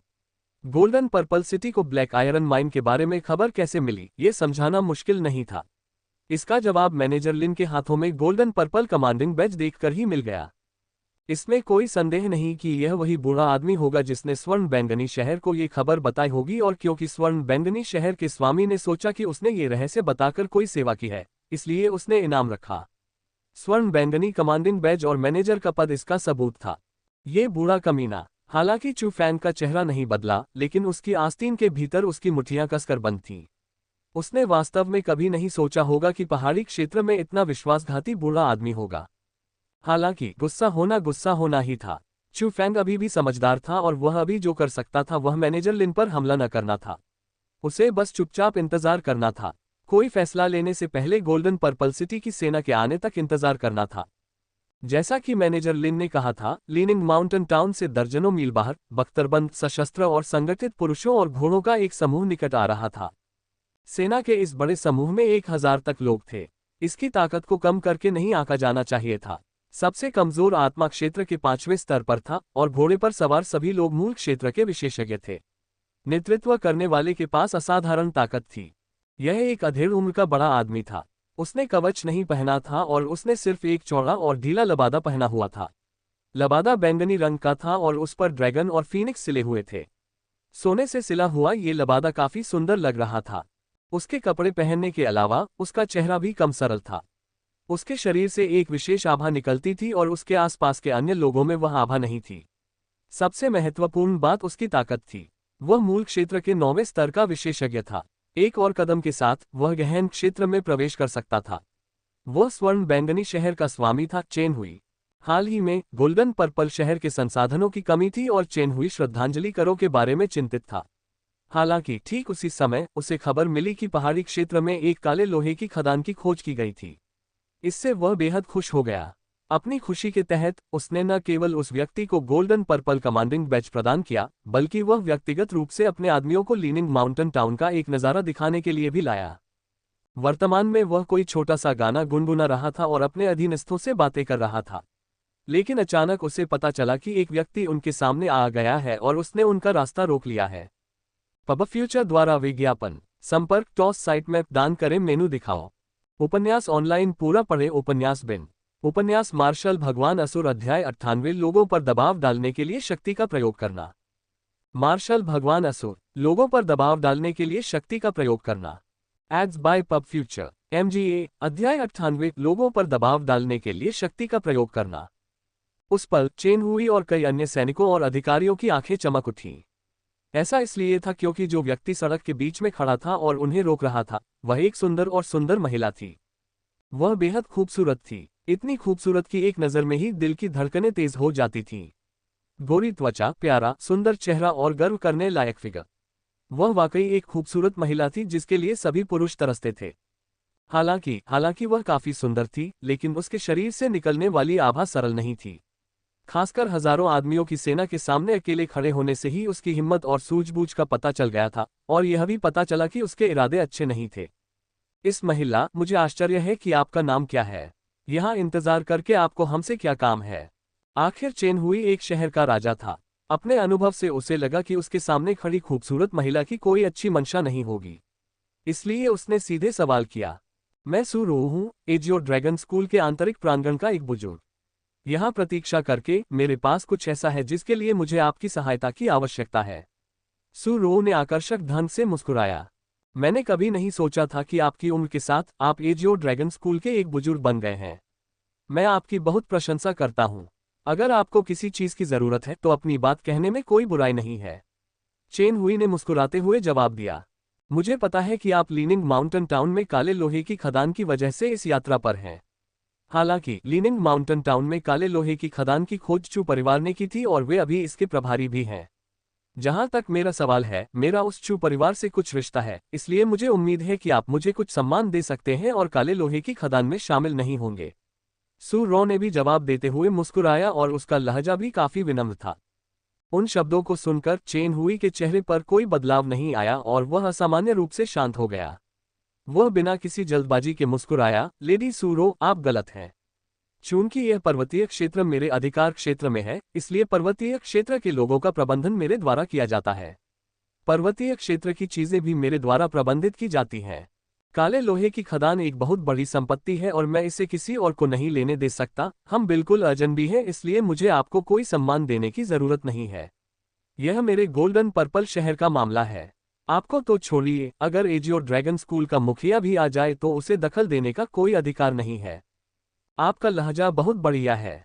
आपने कहा कि मेरे एजियो ड्रैगन स्कूल को आपके गोल्डन पर्पल सिटी में दखल देने का कोई अधिकार नहीं है, तो मैं सूरो आज दखल दूंगी। मैं ये देखना चाहती हूँ कि आप में से कोई भी मेरी अनुमति के बिना यहाँ से कैसे गुजरने वाला है। अचानक सूरो की उंगलियां आगे बढ़ीं और उसने अपने सामने सड़क की ओर इशारा किया। एक निराकार ऊर्जा फूट पड़ी और सड़क पर एक गहरा गड्ढा बन गया। Ads by pub future. गड़गड़ाहट। सूरो ने अपनी बाहें हिलाईं और धूल हर जगह उड़ने लगी। एक गहरी दरार दिखाई दी और सड़क को विभाजित करना शुरू कर दिया। कितनी घमंडी लड़की है, मैं देखना चाहता हूं कि तुम हमें कैसे रोकोगी। सू रो की हरकतों को देखकर स्वर्ण बैंगनी शहर के सैनिक और अधिकारी अतुलनीय रूप से क्रोधित हो गए। घोड़ों को आगे बढ़ाते हुए उन्होंने आक्रामक रूप से सू रो की ओर दौड़ते हुए मूल शक्ति की परतें छोड़ी। गड़गड़ाहट गड़गड़ाहट। घोड़ों की सरपट दौड़ के साथ मूल शक्ति बनी हुई थी और लोहे के खुरों और मूल शक्ति के रौंदने के कारण उनके पैरों के नीचे की जमीन आंखों को चीर देने वाली गड़गड़ाहट की आवाजें कर रही थी और हिंसक रूप से हिलने लगी थी। उन्होंने जो ताकत दिखाई वह वाकई भयानक थी। गोल्डन पर्पल सिटी सैनिकों की हरकतों का सामना करते हुए सू रो का चेहरा नहीं बदला। वह हर चीज को देखते हुए केवल मुस्कुराती रही। जब सेना दरारों द्वारा बनाई गई सीमा को पार करने वाली थी, तभी सू रो का चेहरा थोड़ा बदल गया। उसकी बर्फ सी सफेद चोमसम पागलों की तरह नाच रही थी और उसके नाजुक शरीर के भीतर गैस की परतें निकल रही थीं, जो नंगी आंखों से दिखाई दे रही थीं। गैस बहुत तेज थी और उसने मूल क्षेत्र के अधिकारियों और सैनिकों को अपनी चपेट में ले लिया। वे सभी बुरी तरह से तबाह हो गए क्योंकि उन्हें बलपूर्वक पीछे धकेल दिया गया। गहन क्षेत्र। उस पल चेन हुई की आंखें चमक उठी क्योंकि उसे पहले से ही महसूस हो रहा था कि सूरो द्वारा उत्सर्जित आभा मूल शक्ति नहीं थी, ये गहन शक्ति थी। उसके सामने खड़ी युवा और सुंदर महिला गहन क्षेत्र में थी। गहन क्षेत्र। हालांकि उसके और गहन क्षेत्र के बीच केवल एक धागे की दूरी थी, लेकिन उनके पास जो शक्ति थी वह आकाश और पृथ्वी के बीच का अंतर थी। अगर सूरो की ताकत काफी मजबूत थी, तो भले ही उनकी पूरी 1000 आदमियों की सेना एक ही समय में हमला कर दे, वे शायद उसे हरा भी न पाएं।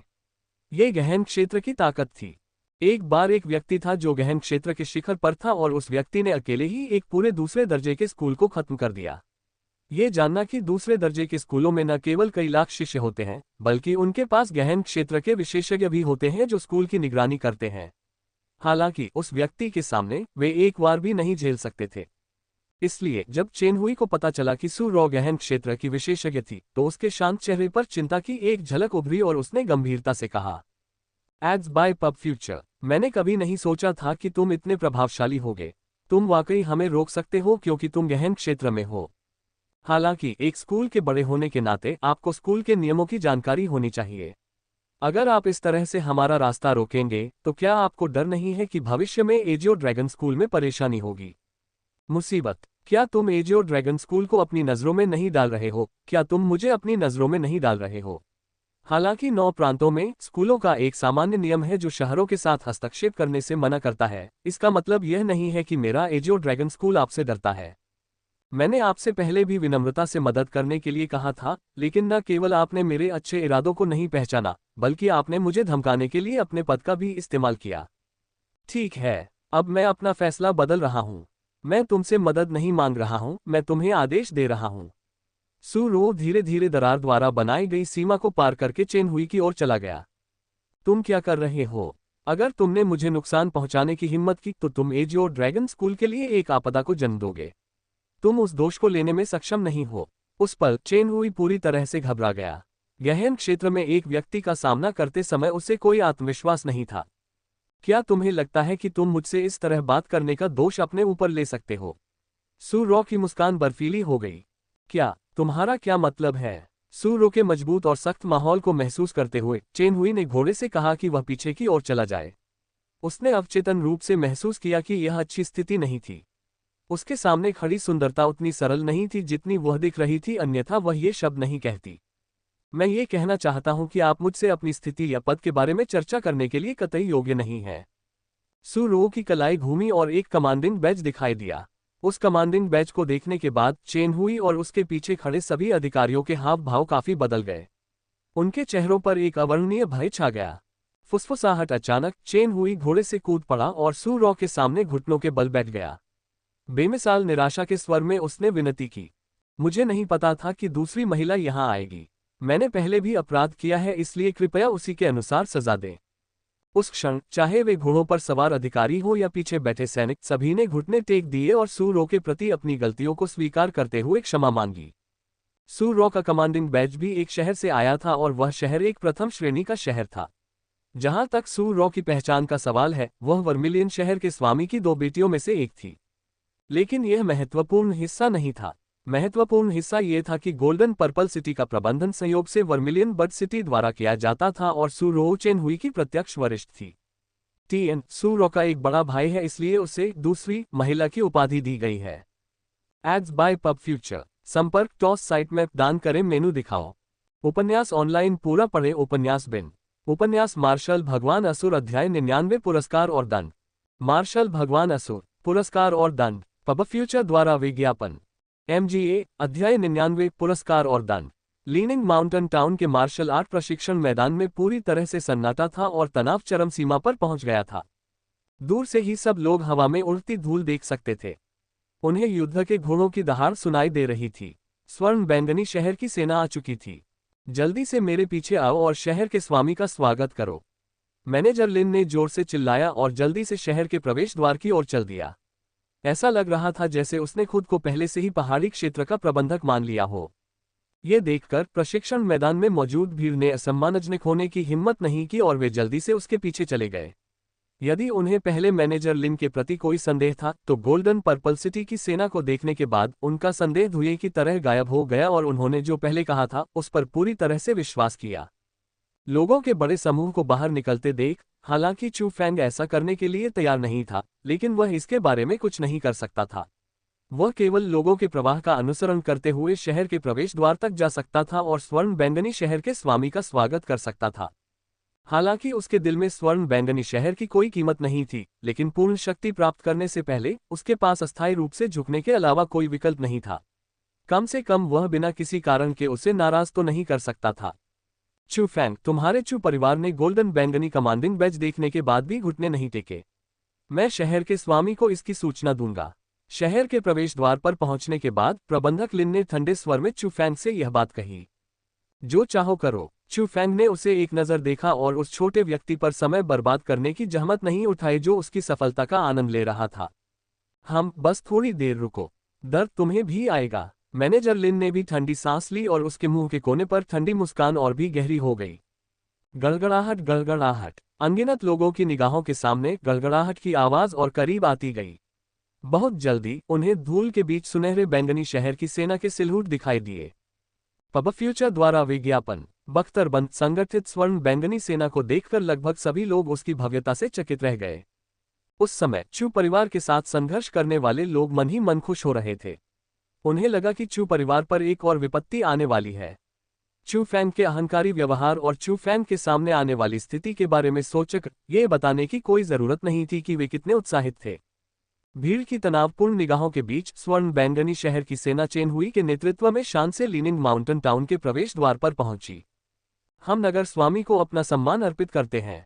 ये देखकर मैनेजर लिन ने तुरंत घुटने टेक दिए और उसी समय घटनास्थल पर मौजूद कई लोग भी घुटने टेक दिए। यहां तक कि चू परिवार भी घुटने टेक गया। गोल्डन पर्पल सिटी पर सबसे ज्यादा नियंत्रण रखने वाले व्यक्ति का सामना करते हुए उन्होंने किसी भी तरह से अपमानजनक होने की हिम्मत नहीं की। हालांकि चू फैंग फिर भी खड़ा हो गया। घृणित चू फैंग, शहर के स्वामी के सामने घुटने टेको। मैनेजर लिन ने चू फैंग की ओर इशारा किया और चिल्लाया, पुरुषों के घुटनों में सोना होता है। माता पिता और उन लोगों के अलावा जिनके मैं उपकार का पात्र हूं, मैं चू फैंग स्वर्ग के आगे भी घुटने नहीं टेकूंगा। मैं दूसरों के आगे घुटने क्यों टेकूंगा? चू फैंग के शब्द चेन हुई की ओर निर्देशित थे। उसकी निगाह में डर का एक भी निशान नहीं था। इसके बजाय ये बेहद ईमानदार था क्योंकि ये उसके दिल से निकले शब्द थे। माता पिता और उन लोगों के अलावा जिनके वह एहसानमंद था, भले ही उसे पीट पीट कर मार डाला जाए, वह किसी और के सामने घुटने नहीं टेकेगा। यह उसकी गरिमा से जुड़ा था। मनुष्यों के लिए भले ही वे झुक जाएं, एक अंतिम सीमा होगी। चू फैंग की अंतिम सीमा ये थी कि भले ही उसे मारा जाए या अपमानित किया जाए, फिर भी वह ठीक रहेगा। हालांकि भले ही उसे पीट पीट कर मार डाला जाए, वह दूसरों के सामने घुटने नहीं टेकेगा। जब चू फैंग के शब्द निकले तो चू युआन और अन्य लोग घबरा गए। उन्हें लगा कि चू फैंग चेन हुई को नाराज कर देगा। जहां तक मैनेजर लिन और अन्य लोगों की बात है, वे बेहद खुश थे। हालांकि वे जानते थे कि चू फैंग साहसी है, लेकिन उन्होंने कभी नहीं सोचा था कि वह इतना साहसी होगा। वह केवल चेन हुई को उकसा रहा था और यह भीड़ के सामने उसके चेहरे पर थप्पड़ मारने जैसा था। हालांकि जब भीड़ एक अच्छे शो का इंतजार कर रही थी, ये देखने के लिए कि चेन हुई चू फैंग की देखभाल कैसे करने जा रही है, चेन हुई ने केवल हल्के से मुस्कुराया, घोड़े से छलांग लगाई और चू फैंग की ओर चल दी। उसी समय उसके पीछे कई अधिकारी भी अपने घोड़ों से उतर आए, चेन हुई का पीछा करते हुए चू फैंग की ओर चल पड़े। पब फ्यूचर द्वारा विज्ञापन। तुम चू फैंग हो। चेन हुई ने चू फैंग का मूल्यांकन करते हुए मुस्कुराया। उसकी निगाहों में थोड़ी प्रशंसा भी थी। वह मैं हूँ, चू फैंग ने न तो विनम्रता से और न ही गर्व से कहा। क्या वीर युवक है, इतनी उम्र में ऐसा माहौल, ये वाकई काफी दुर्लभ है। चू फैंग के रवैये का सामना करते हुए चेन हुई को गुस्सा नहीं आया। इसके बजाय वह मुस्कुराया और फिर उसने चू परिवार की ओर अपनी नजर घुमाई और कहा, चू फैंग का पिता कौन है? मैं चू फैंग का पिता हूँ। ये लड़का अभी भी छोटा है, इसलिए उसके शब्द थोड़े सीधे हो सकते हैं। मुझे उम्मीद है कि उसे माफ किया जा सकता है।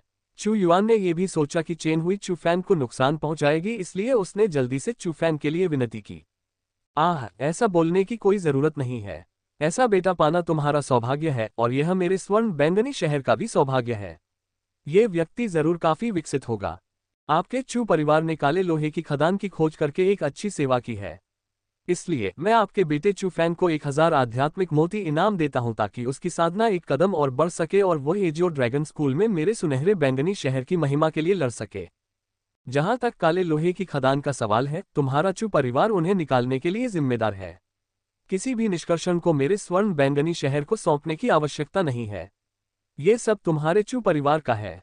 इसके अलावा आज से इस पर्वतीय क्षेत्र का प्रबंधन चू परिवार द्वारा किया जाएगा। जो लोग चू परिवार के आदेशों को न मानने की हिम्मत करते हैं, इसका मतलब है कि वे मेरी बात नहीं सुन रहे हैं। चेन हुई, मैं बिना किसी दया के तदनुसार दंड दूंगा। चेन हुई की आवाज बेहद स्पष्ट थी और हर जगह सन्नाटे के अलावा उसके शब्द भीड़ के कानों में स्पष्ट रूप से अंकित हो गए थे।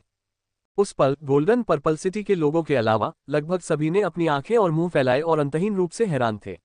मैनेजर लिन और उन लोगों का तो कहना ही क्या जो चू परिवार को अपमानित करना चाहते थे। यहाँ तक कि चू युआन और उसके अपने चू परिवार को भी लगा कि यह अवर्णनीय था और उन्हें नहीं पता था कि क्या करना है।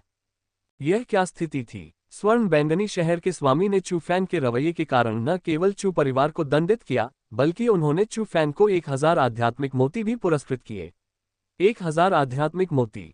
इतना ही नहीं, उसने चू परिवार को काली लोहे की खदान भी सौंप दी। काली लोहे की खदान की कीमत 1000 आध्यात्मिक मोतियों से कहीं ज्यादा थी। अगर यह सब निकाला जाए तो इसकी कीमत निश्चित रूप से हजारों आध्यात्मिक मोतियों के बराबर होगी। यह अमूल्य धन था। सबसे महत्वपूर्ण बात यह थी कि उसने चू परिवार को पहाड़ी क्षेत्र का प्रबंधन करने दिया। वह क्या था? अगर चू परिवार प्रबंधन कर रहा था तो मैनेजर लिन क्या कर रहा था? महामहिम, क्या आपने पहले नहीं कहा था कि पर्वतीय क्षेत्र का प्रबंधन मेरे भयंकर बाघ अनुरक्षण कार्यालय द्वारा किया जाएगा? दरअसल उस समय मैनेजर लिन घुटने टेकना जारी नहीं रख सका और वह जल्दी से उठ खड़ा हुआ, डर से कांपते हुए चेन हुई के सामने चला गया। उसने चुपचाप पूछने के लिए एक तुच्छ और धीमी आवाज का इस्तेमाल किया। ये सुनकर चेन हुई के चेहरे पर थोड़ा बदलाव आया और उसने मैनेजर लिन की ओर बेहद ठंडी निगाह से देखते हुए कहा, आपका नैतिक आचरण अनुचित है और आप मेरी सेवा करने के योग्य नहीं हैं। कोई इस व्यक्ति का सुनहरा बैंगनी कमांडिंग बैच छीन ले और उसका सिर काट दे। Ads by pub future. संपर्क टॉस साइट मैप दान करें मेनू दिखाओ। उपन्यास ऑनलाइन पूरा पढ़े। उपन्यास बिन। उपन्यास मार्शल भगवान असुर अध्याय 100 विनाश। मार्शल भगवान असुर विनाश। Ads by pub future. MGA अध्याय 100 विनाश। चेन हुई के आदेश के तहत 2 अधिकारी आक्रामक तरीके से दौड़े और मैनेजर लिन को भीड़ से दूर खींच लिया। नगर के स्वामी दया करो, नगर के स्वामी दया करो। इससे मैनेजर लिन का डर खत्म हो गया। हालांकि चाहे वह चेन हुई हो या दोनों अधिकारी, उन्होंने कितनी भी विनती की, उनके चेहरे पर कोई भाव नहीं था। जब दोनों अधिकारी उसे घसीटकर खाली जगह पर ले गए तो उनमें से एक ने अपनी कमर से ब्लेड निकाला, उसे ऊपर उठाया और एक तड़तड़ाहट की आवाज के साथ मैनेजर लिन का सिर जमीन पर गिर गया। उस दृश्य ने भीड़ को भयभीत कर दिया। लगभग सभी के चेहरे पर सदमे के भाव थे और उनके सिर में कोहराम मचा हुआ था कि उन्हें क्या करना चाहिए। महामहिम, मैनेजर लिन का सिर काटने के बाद अधिकारियों में से एक ने चेन हुई के हाथों में सुनहरा बैंगनी कमांडिंग बैज रख दिया। चेन हुई ने मुस्कुराते हुए कमांडिंग बैज स्वीकार किया और चू फैंग से कहा, चू फैंग, क्या आपने वर्मिलियन बर्ड सिटी के बारे में सुना है? चू फैंग खुद को खाली आंखों से घूरने से रोक नहीं सका। उसके अनुभव सीमित थे, इसलिए उसने वर्मिलियन बर्ड सिटी के बारे में कभी नहीं सुना था। ये देखकर चेन हुई ने हल्के से मुस्कुराते हुए धैर्यपूर्वक समझाया, चू फैंग, मेरा मानना है कि आपको पता होना चाहिए कि हमारे 9 प्रांतों पर जियांग राजवंश का शासन है। बेहतर शासन के लिए जियांग राजवंश ने 9 राजकुमारों के महलों को 9 प्रांतों का प्रबंधन करने दिया। जो अजूर प्रांत पर शासन करता है वह किलिन राजकुमार हवेली है। किलिन प्रिंस मैंशन के लिए एजियोर प्रांत का प्रबंधन करते समय अधिक व्यवस्था के लिए एजियोर प्रांत में 8 प्रथम श्रेणी के शहर और 160 द्वितीय श्रेणी के शहर चुने गए थे। उन्होंने पूरे एजियोर प्रांत को कवर किया जैसे कि वे एक जाल फेंक रहे हों।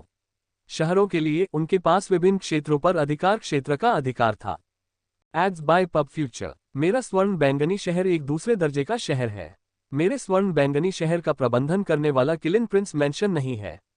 ये प्रथम श्रेणी का शहर है, वर्मिलियन बड सिटी।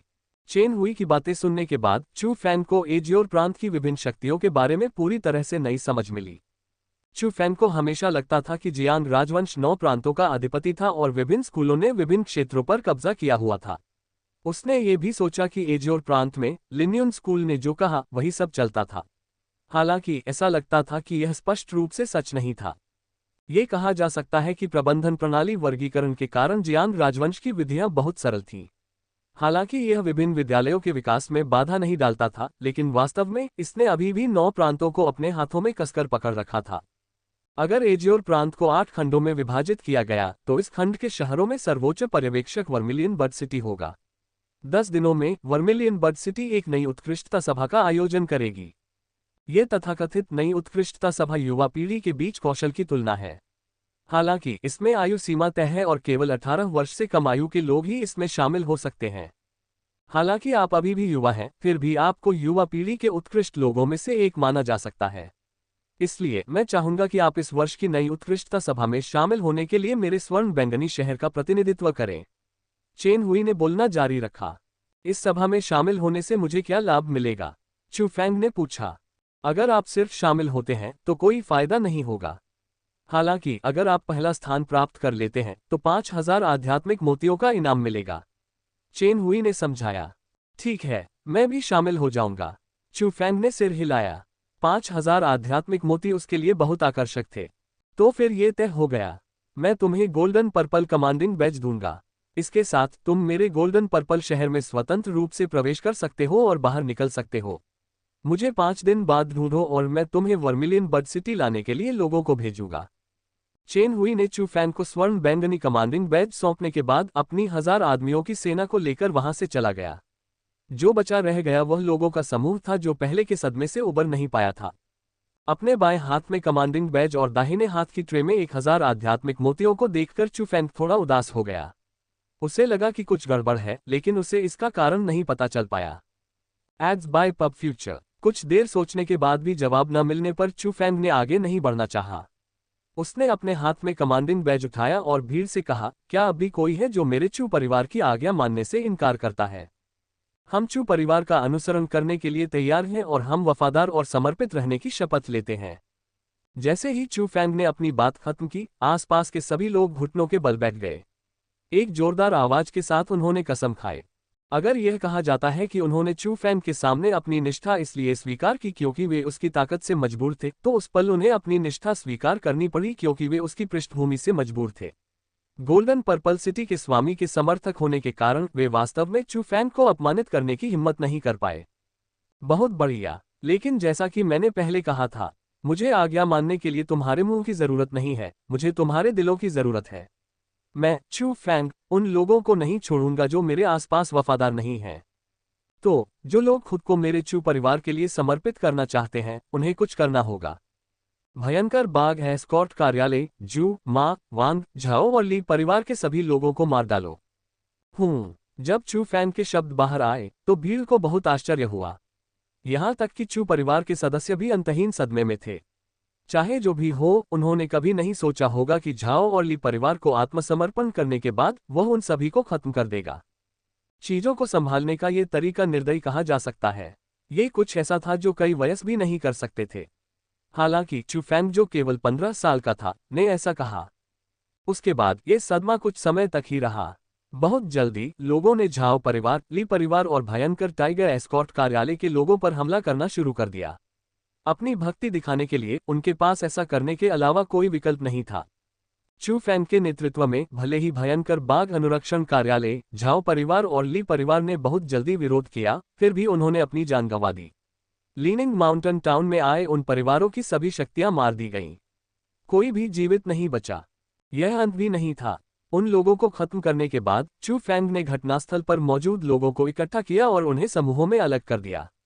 फिर उसने उन्हें भयंकर बाघ अनुरक्षण कार्यालय, जू परिवार, वांग परिवार, मा परिवार, झाओ परिवार और ली परिवार की ओर भेज दिया ताकि वे पहाड़ी क्षेत्र में अपनी जड़ें पूरी तरह से मिटा सकें। चू फैंग ने व्यक्तिगत रूप से नरसंहार का निर्देशन किया। चेन हुई अपनी सेना का नेतृत्व कर रही थी और स्वर्ण बैंगनी शहर की ओर लौट रही थी। महामहिम, क्या ब्लैक आयरन माइन वास्तव में चू परिवार को पूरी तरह से दे दी जाएगी? इस साल वर्मिलियन बर्ड सिटी को दिए जाने वाले हमारे करों का क्या होगा? एक अधिकारी ने चिंतित होकर पूछा। और क्या कर सकता था? मैं उस व्यक्ति के खिलाफ जाने की हिम्मत कैसे कर सकता हूं? अगर इस साल वर्मिलियन बर्ड सिटी के लिए कर नहीं दिया गया तो ज्यादा से ज्यादा मुझे सजा मिलेगी। लेकिन अगर वह व्यक्ति नाराज हो गया और उसने अपने पिता के सामने कुछ बुरे शब्द कहे तो शायद मेरा सिर भी नहीं बचेगा। जब उस मुद्दे का जिक्र हुआ तो चेन हुई के चेहरे पर बेबसी के भाव उभर आए। जब उसने आज सुबह की घटना के बारे में सोचा तो उसे अभी भी कुछ डर महसूस हुआ। Ads by pub future. संपर्क टॉस साइट मैप दान करें।